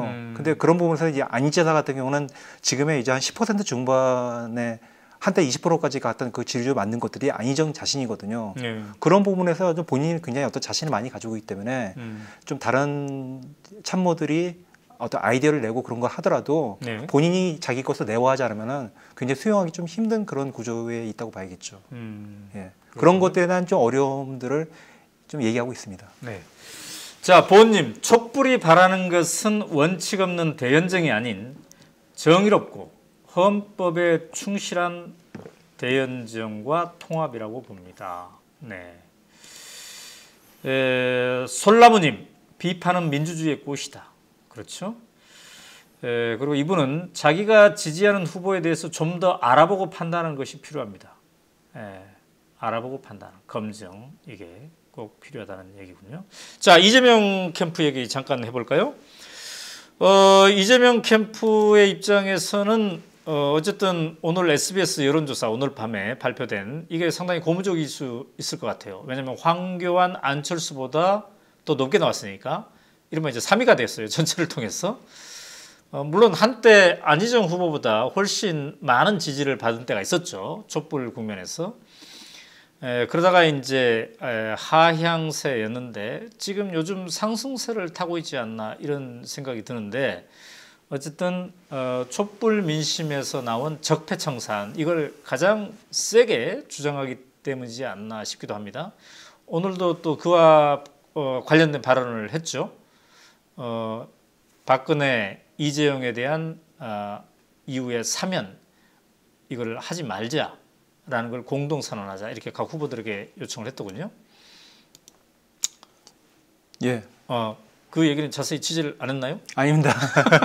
그러니까 질문이 끊어져 몰랐는데. 네네네. 그 사실 이제 박근혜 대통령이 어제 보여준 사주 앞에서, 그러니까 집 앞에서 보여준 모습 때문에 네. 좀 여론이 굉장히 좀 차갑게 이제 변했는데 안 그래도 좀 차가웠지만은 그걸 놓고 이제 이 민주당 이제 대선 주자들 좀 덜 넓게 보는 이제 야권 주자들 어떻게 볼 것인가 이렇게 얘기가 나왔는데 네. 사실 보면은 이제 이 박 대통령은 이제 수사하는 것 자체에 대해서는 이 민주당 같은 경우는 이제 빅3라고 하겠습니다. 네. 세 후보가 크게 이제 다르지는 않아요. 근데 이제 구속 수사에서 이제 달라지는 부분 같은 경우는 네. 문재인, 안희정 두 사람 같은 경우는 그 부분은 이제 법적으로 처리를 해야지 정치인이 언급해서는 안 된다 얘기하는 반면에 이재명 시장 같은 경우는 그 무슨 말이냐 당연히 구속해야지 네. 그렇게 얘기를 하거든요. 네. 좀 그런 부분에서 좀 이재명 시장의 좀 선명한 모습 같은 거 이런 거는 좀 이재명 스타일이라고 볼 수 있겠습니다. 네. 그래서 오늘 그 기자회견을 통해서 국회에서 적폐청산을 위해 박근혜 전 대통령, 이재용 삼성전자 부회장 등 국정농단 세력에 대해서는 앞으로 사면 불가 이 방침을 민주당의 후보들이 공동으로 천명하자 이런 주장을 내놨어요. 자, 여기에 대해서 다른 후보들은 즉각 반응이 있었나요, 없었나요? 아직 반응이 없는 것 같은데. 이런 거 같은 경우는 뭐 보통 질문도 안 합니다. 왜 무슨 말이냐면은 질문을 안 한다는 누가 질문 안 한다? 기자들이? 기자들이요. 왜 예. 질문 왜 안 그러냐면 기자의 임무는 질문을 하는 건데. 그러니까 이제 어떤 상황인지가 너무 명확할 때는 아예 질문 자체를 안 하게 되는 그런 상황이 되는데 네. 이런 경우들이 있어요. 본인이 좀 약간 좀 유리하거나 좀 그런 주장에 대해서 같이 모든 정치 세력들이 다 모여가지고 이 문제에서 논의를 해보자 네. 제안을 하거든요. 네. 그분이 제안하면은 정말 건설적이고 해볼 만한 얘기들도 안 모입니다. 왜냐하면 그 제안자로 스포트라이트가 되거든요. 네. 근데 만약에 다른 어떤 외곽의 어떤 시민단체라든가 또는 아니면 정당들이 합의해가지고 그런 자리를 마련한다. 네. 이러면은 좀 달라지는 것들이죠. 근데 이제 이재명 시장이 노리는 부분이 바로 딱 그 부분이에요. 나의 제안에 따라서 이렇게 사람들이 모였다. 네. 그걸 바라는 거거든요. 네. 그거에 대해서 다른 후보들이 뭐로 각자 얘기를 기다 말다 이미 얘기도 했고 네. 하면 되는데 뭘 하겠느냐 이런 생각이기 때문에 이런 프레임에 다른 주자들은 말려들지 않을 거라는 거죠. 아니 그건 주자들은 말려들지 않겠다는 생각을 갖고 있어도 네. 기자들은 질문을 해야죠. 그러니까 기자들이 이게 할 경우에 네. 얘기를 하면은 이미 그거에 대해서 이미 탄핵 전후에 구속수사에 대해서 뭐 언급한 사안이 아니다. 보통 그런 식으로 지금 다 다른 두 분은 얘기를 했잖아요. 네. 그러면 보통 다시 물어보면 그러죠. 이미 얘기했다. 네. 끝. 네. 이런 상황이 된다는 겁니다. 네. 그러니까 아예 질문 안 하게 되는 경우가 많은 거죠. 자, 김일한님이 카카오톡으로 역시 이재명 화이팅 원칙 실천 이렇게 해주셨네요. 네. 또 이분은 A님은 구속 수사 당연하지 않나 서로 연합해서 밀어붙여야 하는 거 아니겠습니까? 네. 이게 이제 촛불 민심인데요. 이 당연한 것에 대해서는 함께 해도 될 것 같은데 하는 생각이죠. 빈치님 다 구속 수사하고 실형, 그다음에 부패 재산을 몰수하고 그다음에 사면 금지법을 발의해 주세요. 사실 이거는 그 특정 후보가 주장했다기보다는 그동안의 촛불의 주장이거든요. 이런 건 각 후보뿐만 아니라 민주당에서 어떤 당론을 이렇게 만들어야 되지 않을까 하는 생각도 들긴 합니다. 자, 어쨌든 탄핵 국면에서 지금 이제 이미 이제 탄핵 국면 이제 마무리되었고, 그러나 박근혜 대통령이 전 대통령이죠. 승복하지 않음으로 해서 탄핵 국면이 연장되는 듯한 그런 분위기도 있어요. 이런 분위기는 이재명 후보에게 좀 유리한 국면으로 갈 수도 있지 않을까 하는 시각도 있던데요. 이재명 후보가 좀 더 분명하게 지금처럼 구속 수사라든지 사면 금지라든지 이런 얘기를 할 수가 있기 때문에 말이죠. 뭐 좀 약간 좀 평가가 엇갈리는 부분일 수도 있고 그렇다고 생각을 하는데 네. 저는 일단 어제 박근혜 전 대통령의 모습을 보면서 네. 이 보수가 좀 하나의 기회를 크게 놓쳤다. 좀 그런 생각을 했었거든요. 네. 이 어떤 박근혜 대통령에 대한 어떤 구속 수사에 대한 여론 자체가 네. 아마 야권 전체에게 골고루 어떤 좀 호재가 될 수는 있겠지만은 그런 것들에서 이 시장으로 좀 이런 것들이 많이 몰려진다는 거는 좀 더 두고 봐야 되지 않겠나 그런 생각을 합니다. 네. 자, 문방기님, 이분은 이재명 지지자입니다. 이재명이 대통령 되면 오바마보다 더 잘할 것이다. 놓치지 말자. 굉장히 사랑하시네요. 네. 근데 실제로 이제 오늘 이재명 후보가 반성 없이 화해 없고 청산 없이 통합 없다. 촛불 혁명을 또 한 번 미완의 혁명으로 만들 수는 없다. 이렇게 얘기를 했어요. 이건 상당히 정확한 시대 정신을 얘기하고 있다고 저는 보는 것이고 이게 단순히 이재명 후보의 것이 아니라 촛불의 마음이라고 보고 이거는 다른 후보들도 그 마음을 다 간직하고 있을 듯해요. 그러나 이제 그거를 어느 시점에서 어떻게 표현할 건가, 또 어느 정도로 이걸 할 것인가를 이제 어떤 워딩으로 할 것인가는 고민이 되겠지요. 자, 어쨌든 이재명 후보가 앞으로 더 상승할 가능성, 이건 어떻게 보십니까? 그거는 아까 전에도 말씀드렸지만 이제 광주 경선에서 네. 어떤 성적표를 받아들이냐 네. 이것이 하나의 좀 큰 바로미터가 되지 않을까 그런 생각이 듭니다. 광주 전남에서 네. 과연 2등을 할 수 있을까? 안희정 후보를 꺾고. 네. 그게 만약에 2등을 하더라도 네. 이제 20%대라면은 선전했다 그 정도가 나와서 어떤 로켓 추진력을 얻기는 좀 힘들 거라 생각되고요. 네. 만에 하나 1위를 못 하더라도 30%를 좀 돌파하는 그런 2등이라면은 야 이거 봐라, 이재명이 이거 엄청나네, 뭐 이런 좀 반응이 올 수도 있지 않겠는가 그런 생각을 합니다. 네. 예. 자, 여러분은 지금 오마이뉴스 정치팀장 손병관 기자와 함께 2017년 대선의 이모저모에 대해서 분석을 해보고 있습니다. 이재명 후보를 지지하는 국회의원들은 상대적으로 좀 적은 숫자예요. 5명입니다. 5명입니까? 딱? 네. 네. 재윤경 의원을 포함해서. 재윤경, 유승희, 네. 김병호, 네. 정성호, 김영진. 네. 네. 적기 때문에 그냥 손가락으로 꼽을 수가 있군요. 그렇습니다. 독수리 오남매라고 해야 되나? 이분들은 왜 3등 후보 쪽으로 갔을까요? 보통 이제 좀 대세를 추정하거나 이럴 수 있는데 이분들은 이재명 후보와 어떤 각별한 인연이 있는 분들입니까? 재윤경 의원은 우리가 압니다. 예, 대선 절차에 출연해서 그 인연을 얘기했기. 다른 4명의 국회의원들은 어떤 인연으로 얘기해 온 겁니까? 일단은 보는 것들이 이제 수도권, 특히 이제 경기도 지역에 이제 의원들이 많고요. 네. 또 이분들 같은 경우가 이제 정성호 의원 같은 경우는 이제 뭐 변호사 시절 뭐 사법고시 뭐 이럴 때부터 이제 좀 아는 사이였었고, 네. 좀 다른 분들 같은 이제 김병호 의원은 성남의 지역구를 가지고 있고, 그러면서 또 비주류죠. 네. 손학규계였습니다. 네. 좀 그렇고 김영진 의원 같은 경우는 민평년 활동을 굉장히 활발하게 하셨던 분인데 네. 약간 좀 선명한 그런 색깔을 가진 부분 같은 것들이 이재명 시장이 지금 노선하고 좀 맞는 부분이 있지 않나. 그렇군요. 예. 자, 인도로킴님, 우리 집 식구 총 4명은 이재명 후보 지지합니다. 오, 유권자가 4명이나 있으시네요. 이제 근데 그 민중의 소리에서 오늘 기사가 난 걸 보니까 여론조사 질문이 독특했어요. 재벌 개혁을 가장 잘할 후보는?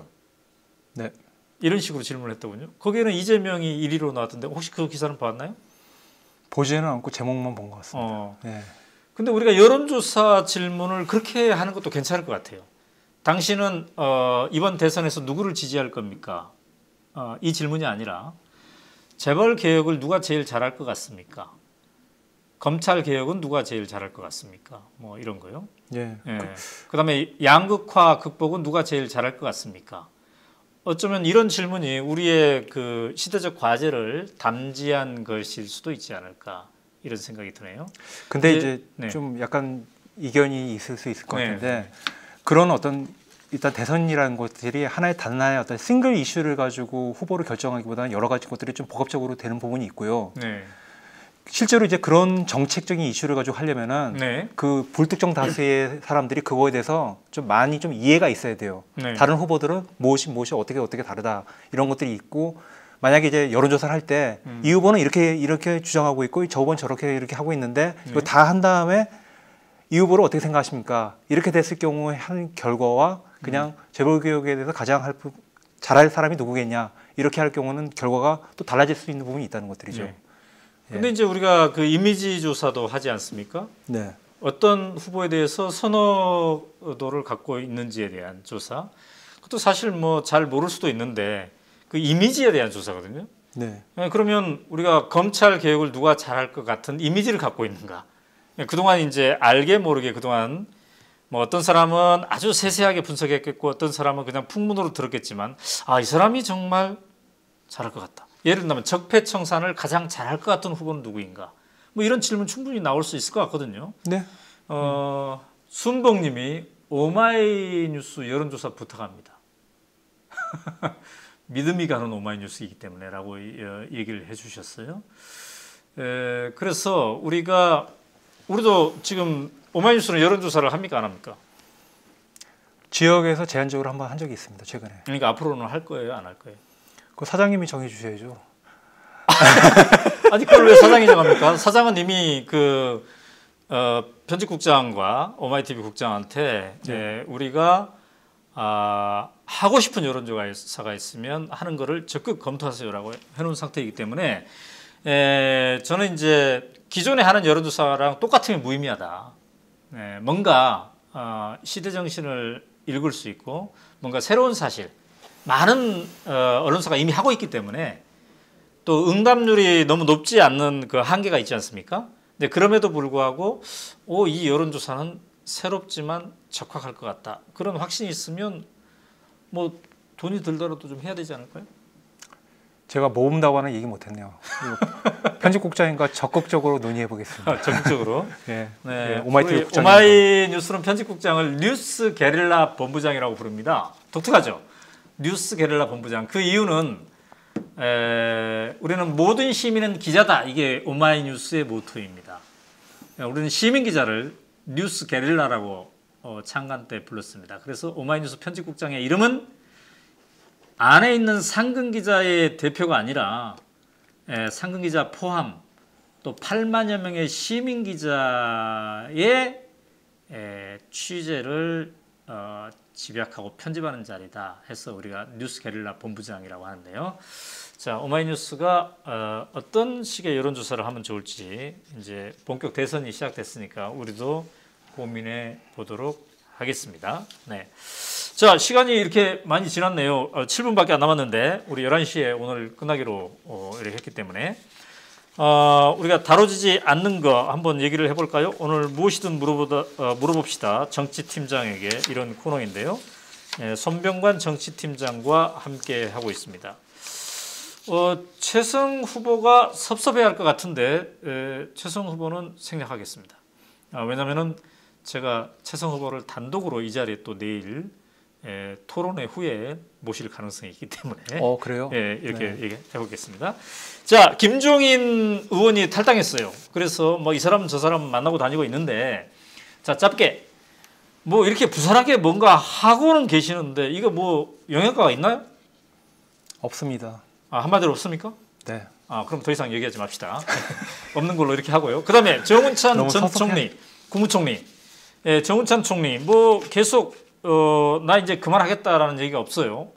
언론에서 그다지 다뤄지지 않고 있는데 뭔가 계속하고 최근에는 국민의당에 갈까 또 어디로 갈까 막 이런 생각도 하고 있는 것 같은데 이분은 어떻습니까? 짧게 하는 거라면 그렇게 해드려야죠. 오래 끄셨습니다. 너무. 간을 너무 많이 봤어요. 네, 좀 뭔가 승부수를 던질 시기가 너무 지나지 않았나.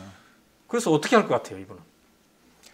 일단은 국민의당에 대해서 좀 가려고 하는 그런 움직임이 있었는데 네. 뭔가 좀 섭섭함이 있었던 것 같거든요. 네. 좀 그런 부분에서 국민의당 가기는 좀 쉽지 않은 것 같고 가면은 바른정당을 하시거나 그냥 중간에 좀 포기하실 수도 있지 않나 그런 생각도 합니다. 그렇군요. 네. 자, 국민의당 얘기를 잠깐 해볼까요? 그러면은 안철수와 손학규 지금 이제 4월 5일 날 결정하기로 됐잖아요. 이제 경선 룰 싸움도 상당히 복잡했고, 그 다음에 언제 후보를 정하는가 그 일자를 정하는데도 상당히 복잡했어요. 걸핏하면 손학규 진영 쪽에서는 그럼 우리 안 한다, 뛰쳐나가겠다, 막 이런 얘기를 하더군요. 네. 그래서 안철수 후보도 상당히 좀 당혹스러웠을 텐데 말이죠. 어쨌든 하기로 했는데 지금 룰이 어떻게 최종적으로 결정됐죠? 룰은 이제 현장 투표 80%, 여론조사 20%. 그럼 현장 투표가 상당히 높단 말이죠. 네. 그동안 이제 안철수 후보 쪽에서는 우려를 했잖아요. 그러다 사고 난다. 그죠? 네, 현장 투표에서 선거인 명부도 잘 정립되지 않는 현장 투표 이거 맞습니까? 그렇습니다. 뭐 정확하게 얘기하면 이제 신분증을 가지고 온 사람은 누구나 이렇게 투표에 참여할 수 있게 하겠다. 그럼 신분증 가져온 사람이 2번 할 가능성? 그거는 미리 이제 사인하니까 좀, 이름에 뭐 이렇게 필터링하는 걸 생각을 하겠죠. 예. 어쨌든 현장 투표가 80%면 압도적인데 손학규 후보 쪽이 현장 투표 100%를 계속 주장했다는 것은 그래야 우리한테 유리하다라고 손 후보 쪽에서 생각하지 않았겠습니까? 네. 80%, 100%까지는 관철이 안 됐지만 80%라는 것은 상당히 높은 거란 말이죠. 네. 자, 손학규 후보가 안철수 후보를 이길 가능성은? 뭐 전혀 없다고 볼 수는 없습니다. 의회 파란이 이렇게 의회 파란. 네. 우리 손 기자가 볼 때는 뭐 같은 손 씨이긴 한데 손 기자가 볼 때 몇 프로 정도가 된다고 보세요? 그 가능성이? 이거 숫자로 얘기해야 되나요? 네? 아니 그러니까 네. 가능성이 전혀 없지는 않다고 그랬는데 네. 대략 어느 정도예요? 뭐 한 3분의 1 정도? 3분의 1 정도? 그럼 상당히 높네요. 네, 파란이 일어날 그러니까 가능성이? 비교적 좀 유리하게 경선 룰이 좀 짜여진 부분이 있기 때문에 그렇게 봅니다. 만약에 진짜 3분의 1이 가능성이 있어서 손학규 후보가 돼버리면 안철수 후보는 어떤 선택을 할까요? 뭐 대선에 나갈 수가 없게 되는 거죠. 뭐 어떤 선택을 할 수 있을까요? 네. 예. 근데 어쨌든 그런 가능성은 이게 3분의 1이 네. 커 보이지만은 네. 보통 압도적인 그런 얘기일 때 3분의 1을 얘기하거든요. 음. 그렇게 보면 이제 안철수, 그러니까 그런 얘기도 있었습니다. 네. 경선으로 어떻게 하든 간에 안철수가 이기는데 왜 네. 손학규 하자는 대로 100% 현장 투표 안 들어주냐 그런 얘기도 있었거든요. 네. 그런 부분에서 가지고 좀 지금 안철수 후보가 아직까지는 좀 유력하다고 봐야죠. 자, 프로니스님, 안철수 후보는 요즘 조용하시네요. 이렇게 질문이 나왔어요. 아닙니다. 굉장히 열심히 하고 계십니다. 그래요? 근데 네. 언론에서 안 다뤄줍니까? 뭐 지금 그런 이분이 조용하다고 느꼈을 정도면 왠지 노출이 잘 안 된다 이렇게 생각. 그런 부분이 있습니다. 이제 국민의당의 어떤 후보들의 어떤 동선보다는 네. 룰 싸움이 굉장히 좀 치열했기 때문에 음. 좀 그쪽으로 좀 아마 기사들이 많이 나간 그런 부분도 있었고요. 네. 참고로 지금 이 경선 최종 날짜도 지금 좀 진통이 있어요. 4월 5일로 정했는데 네. 이것도 안철수 캠프에서 받지 않겠다고 지금 입장문을 냈거든요. 오늘 저녁에요. 그래요? 예, 그래서 이 협상을 주도한 이용주 대변인과 송기석 비서실장이 사퇴를 해버려서 보직 사퇴를요. 근데 아까 낮에만 하더라도 합의됐다고 했잖아요. 그거는 당 선관위에서 발표를 했는데 네. 이거를 이제 캠프 쪽에서 수용을 하느냐 안 하느냐 부분에서 어허. 캠프 내부에서 굉장히 좀 어떤 진통이 있었던 것 같습니다. 예, 그걸 좀 봐야 되겠습니다. 그럼 또 내일 봐야 되겠네요. 네, 그렇습니다. 이게 룰이 깨지면 손학규 쪽에서는 우리 그만하겠다, 뛰쳐나가겠다 이렇게 그동안 입장을 발표했었는데. 예, 지금 좀 반대가 되는 경선 룰에서는 그랬고 네. 경선 일정에서는 이제 4월 1일과 4월 9일 사이에서 네. 지금 당 선관위에서 절충안으로 5일을 제시를 했는데 네. 5일이 어떻게 되냐면은 민주당 이제 수도권 투표 마지막 날이 4월 3일이에요. 네. 근데 만약 결선 투표가 없다면 이 후보가 정해지는데 네. 뭐하러 문재인이나 안희정이나 이쪽에 민주당 경선 결과를 보고 네. 그거를 우리가 이렇게 시간을 끄느냐, 우리가 먼저 선제적으로 빨리 후보를 뽑자 네. 하루라도 네. 이런 부분에 있어가지고 좀 안철수, 손학규의 계산이 좀 다른 거죠. 자, 이제 바른정당, 자유한국당 몰아서 한마디로 정리할까요? 이분들 중에 유의미한 경쟁력 있는 후보가 나올 가능성은 있습니까, 없습니까? 한 후보는 좀 지켜봐야 될 것 같습니다. 누구입니까? 저는 자유한국당 홍준표 경남지사를 보고 있습니다. 홍준표 경남. 어떤 면에서 언론이 이 사람의 주목도가 좀 가능성이 있다라고 보는 거예요? 일단은 이게 제 개인적인 평가인데 네. 여야 좀 통틀어가지고 네. 직위와 상관없이 그냥 의원 시절에 보면은 네. 기자들을 이제 몰고 다니는 그런 분들이 있었는데 아, 그분이 야당에서는 박지원 국민의당 대표, 음, 여당에서는 이제 홍준표 지사였었거든요. 네. 그런 어떤 탤런트 기질이 아직 좀 남아 있는데 네. 지금의 어떤 자유한국당의 다른 후보들에 비해서는 네. 이런 어떤 메시지 전달력이 굉장히 강한 분이기 때문에 본인이 좀 나설 생각이 있다면은 네. 지금의 다른 후보들보다는 좀 더 변별력 있는 그런 수치를 만들지 않을까 그런 생각을 합니다. 근데 그거는 여의도 중심적인 다분히 기자들적인 시각 아니에요? 그런 식으로 하면 이제 이재명 시장 같은 경우도 무슨 본인이 변방의 사또 그렇게 얘기했는데 네. 이재명 시장이 자신이 스스로 SNS 통해서 기사거리 많이 만들고 그러잖아요. 네. 그거는 본인의 실력인 거죠. 그런 면에서 보면 이제 홍준표 지사가 사실 경남지사였는데 얼마나 뭐 그 진주 의료원도 그렇고 무상급식도 그렇고 좀 어떻게 보면 논란이면 논란거리를 많이 만들었습니까? 네. 그런 부분에서는 분명히 어떤 미디어의 어떤 주목을 끄는 어떤 재주가 있다는 거죠. 아, 예. 그런 그렇군요. 네. 그렇다 하더라도 어떤 영향력 있는 지지도는 지금 보이고 있지 않잖아요. 그러니까 대선에 나온다는 얘기를 한 2, 3주 전부터 하긴 했는데 지지율에서 거의 잡히지 않고 있던데요. 지지율에서 그래도 한 2% 안팎 정도 지금 계속 받고 있는 거거든요. 자, 인도로님이 질문하셨어요. 황교안 씨는 대선 출마하나요? 대선이 잘 진행되도록 자기 책임이나 잘할 것이지. 자, 가능성 있나요, 없나요? 좀 안 되는 쪽으로 빠지는 걸로 보면 될 것 같습니다. 네. 뭐 여론 조사에서도 계속 빠지고 있어요. 네. 이서진님, 손학규 너무 불쌍한 것 같아요. 어쩌면 그렇게 타이밍을 못 맞추는지. 그래서 이분 저 불쌍하게 됐나요? 아니면 현장에서 보면 여전히 씩씩하게 막 하시나요? 제가 보기엔 손학규 전 대표 굉장히 지금 캠페인을 즐기고 계십니다. 아, 즐기고 있어요? 네. 아, 이서진님 불쌍하게 생각 안 하셔도 되겠습니다. 굉장히 즐기고 있으시다네요. 어떤 희망이 있기 때문에 그런 걸까요? 좀 이렇게 생각해 보면 될 것 같습니다. 네. 뭐냐면은 사실 뭐 좀 당사자한테 미안할 수도 있는데 네. 손 대표 같은 경우는 대선 승리도 승리지만은 네. 본인의 좀 얼굴이 들어간 포스터를 대선 국면에 좀 붙여보고 싶어하는 욕망이 그런 어떤 욕구가 굉장히 강하실 거라 생각을 해요. 왜냐하면 이미 2번 경선에서 안 됐잖아요. 네. 근데 지금 상대적으로 좀 그나마 좀 찬스가 있는 그런 정당에서 이제 경선을 하고 있기 때문에 네. 좀 한번 해보자라는 그런 의지가 굉장히 좀 강하지 않나 생각을 하거든요. 예, 그런 면에서 그렇게 네. 보입니다. 자, 여의도에 있는 기자들은 대체로 그래서 어떻게 평가하나요? 문재인의 대세론 이게 본선까지 끝까지 가고 문재인 대통령이 탄생할 것이다. 이런 전망이 어느 정도 강하나요? 기자들 사이에서. 자주 나오는 표현 중에 하나가 네. 활주로가 너무 짧다. 다른 후보들이랑 이렇게 쭉 같이 하면서 비행을 해가지고 네. 좀 이렇게 바꿀 수 있기에는 네. 이미 이제 60일 대선이 이미 카운트다운 들어간 상황 아닙니까? 네. 좀 그런 부분에서 가지고 문 대표의 이 지금의 한 지지율이 네. 박스권 그렇게 얘기하는데 네. 사실 예전에 박근혜 대세론에 비교해서도 박근혜 대표가 이제 후보가 되기 전후에 가지고 40%를 넘긴 적이 그렇게 크지 않았었거든요. 그런데 지금 문재인 같은 경우는 지금 이제 안희정, 이재명과 빅3를 형성하면서 네. 30%대라는 거죠. 네. 그리고 거기에 붙이면 이제 40%가 되는데 좀 이런 흐름 같은 것들이 아직까지는 크게 깨지지 않고 있지 않나 그런 평가를 합니다. 네. 그래서 기자들의 상당수는 이 대세론이 끝까지 갈 가능성이 많다 이렇게 전망하는군요. 그거는 좀 일일이 세보시긴 그렇겠지만은 네. 언론 보도량을 좀 따져보시면은 좀 그런 흐름을 좀 잡을 수 있지 않을까 생각을 합니다. 네. 예. 근데 이제 내일부터 이제 본격적인 토론회, 세 번째 토론회죠. 첫 번째가 CBS 라디오를 통해서 있고, 두 번째가 오마이 TV를 통해서 있고, 이제 세 번째는 공중파 방송 KBS 스튜디오에서 내일 2시부터 하게 돼 있죠.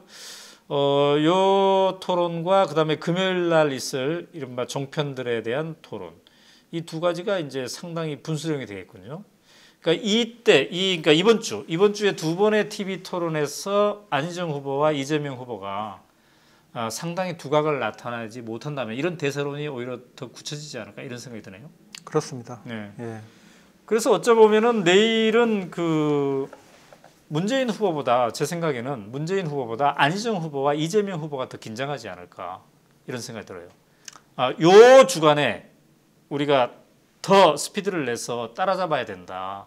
이런 어떤 절박함이 더 있지 않을까 이런 생각이 들거든요. 근데 꼭 그렇게만 볼 수 없는 것이요. 네. 이 오마이TV 토론회 끝나고 나가지고 다른 캠프 제가 특정하지 않았겠습니다. 했는데 문 대표 좀 바뀌지 않았나요? 그 무슨 말이냐 물어보니까 네. 문 대표가 흥분을 했다는 거예요. 아, 네, 이 시장이 공격을 하니까 네.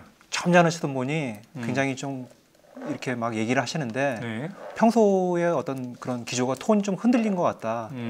근데 이런 것들을 잘 이끌어가면은 의외로 좀 문 대표를 좀 제압할 수 있는 어떤 그런 상황이 나오지 않겠는가. 네. 좀 그런 것에 주목을 하는 캠프들이 있습니다.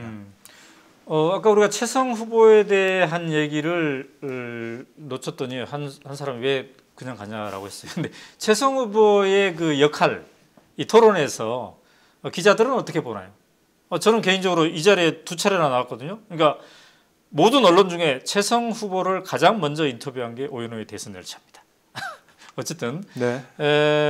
최성 후보의 역할에 대해서는 기자들은 어떻게 보던가요? 그러니까 토론회를 그 좀 더 박진감 있게 재미있게 만들어내는 그 부분에 있어서는 어떻게 보던가요? 일단은 뭐 영어 표현하면 그렇지만 기자들은 좀 조커로 보죠, 조커. 예. 근데 다른 캠프 특히 2위 경쟁하는 두 후보들 같은 경우는 굉장히 좀 안 좋게 봅니다. 네. 아 그래요? 예, 저분이 껴가지고 네. 뭔가 이렇게 좀 각이 안 선다. 네. 그리고 뭐 좀 뭐 하려고 시선이 하면은 분산된다. 네, 그렇습니다. 네, 문재인 캠프 입장에서는 어떻게 보나요? 문재인 캠프 입장에서는 재밌는 분 아닌가요? 뭐 이렇게 얘기를 하죠.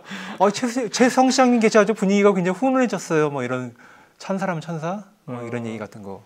아 그렇군요. 예, 네. 찬사라기도 그러지 하여튼 뭐 나쁘진 않다. 네. 그러니까 안희정과 이재명은 오히려 최성의 등장으로 시선이 분산되기 때문에. 네. 아하. 그러나 문재인 후보 쪽에서는 그런 걸 또 즐기는, 좀 긴장감을 좀 떨어뜨리는 그런 역할을 하기도 하고 뭐 이렇게 되겠군요. 네. 네. 자, 내일 토론회가 2시부터 이렇게 시작합니다. 네. 내일 토론회는 KBS에서 이렇게 하고요. 공중파 3사랑 OBS, YTN을 통해서 생중계가 됩니다.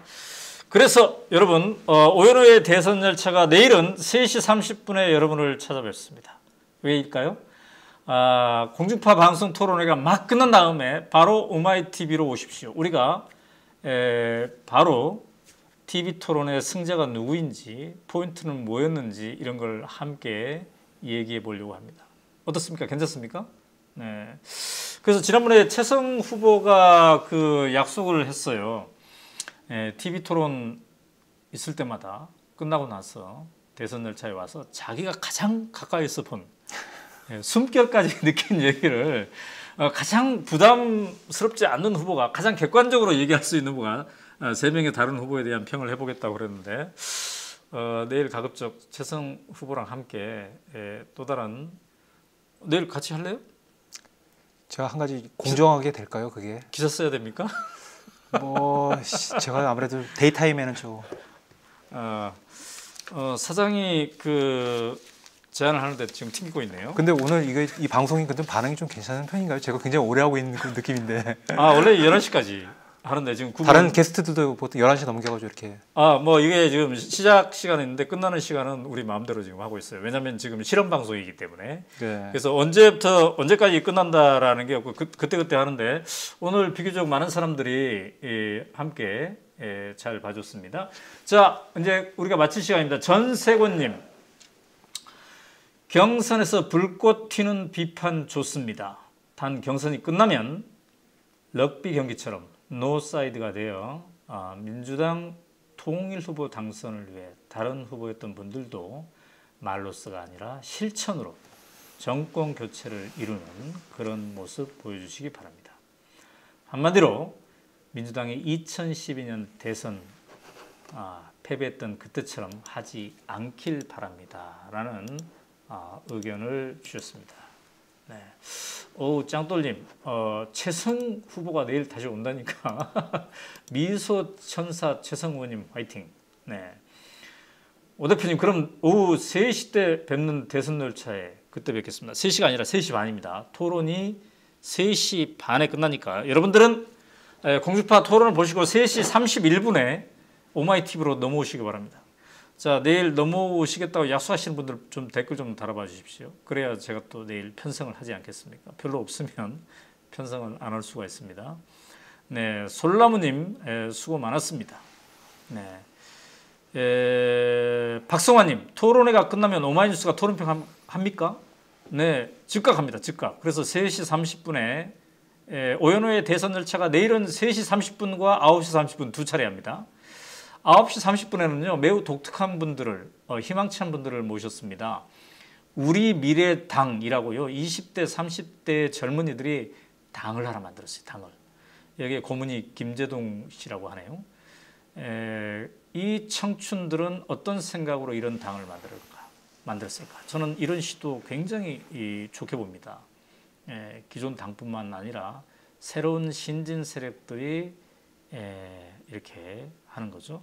오, 내일 함께 하겠다는 분 상당히 있네요. 좋습니다.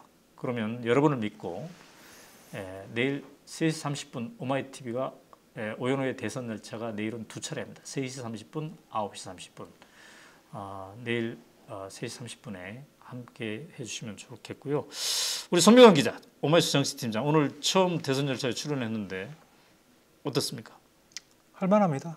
할만합니까? 네. 그럼 뭐 보세요. 이 정도 질문이면 뭐 더 물어보세요. 오늘은 처음이었기 때문에 이 정도만 질문하는데 이제 나중에 질문의 강도를 더 세게 해서 이렇게 우리 정치팀 기자들도 한번 오면 어떨까요? 적극 검토해 보겠습니다. 적극 검토해 볼 겁니까? 네, 감사합니다. 자, 여러분 편안한 밤 되시고요. 내일 낮에 3시 30분에 대선 열차 다시 찾아뵙도록 하겠습니다. 여러분 감사합니다. 마지막 하나까지 제거하지 못하면 또다시 증식하는 헬리코박터 HP7으로 더 강하게 헬리코박터 프로젝트 윌, 더 이상 방치하지 마십시오.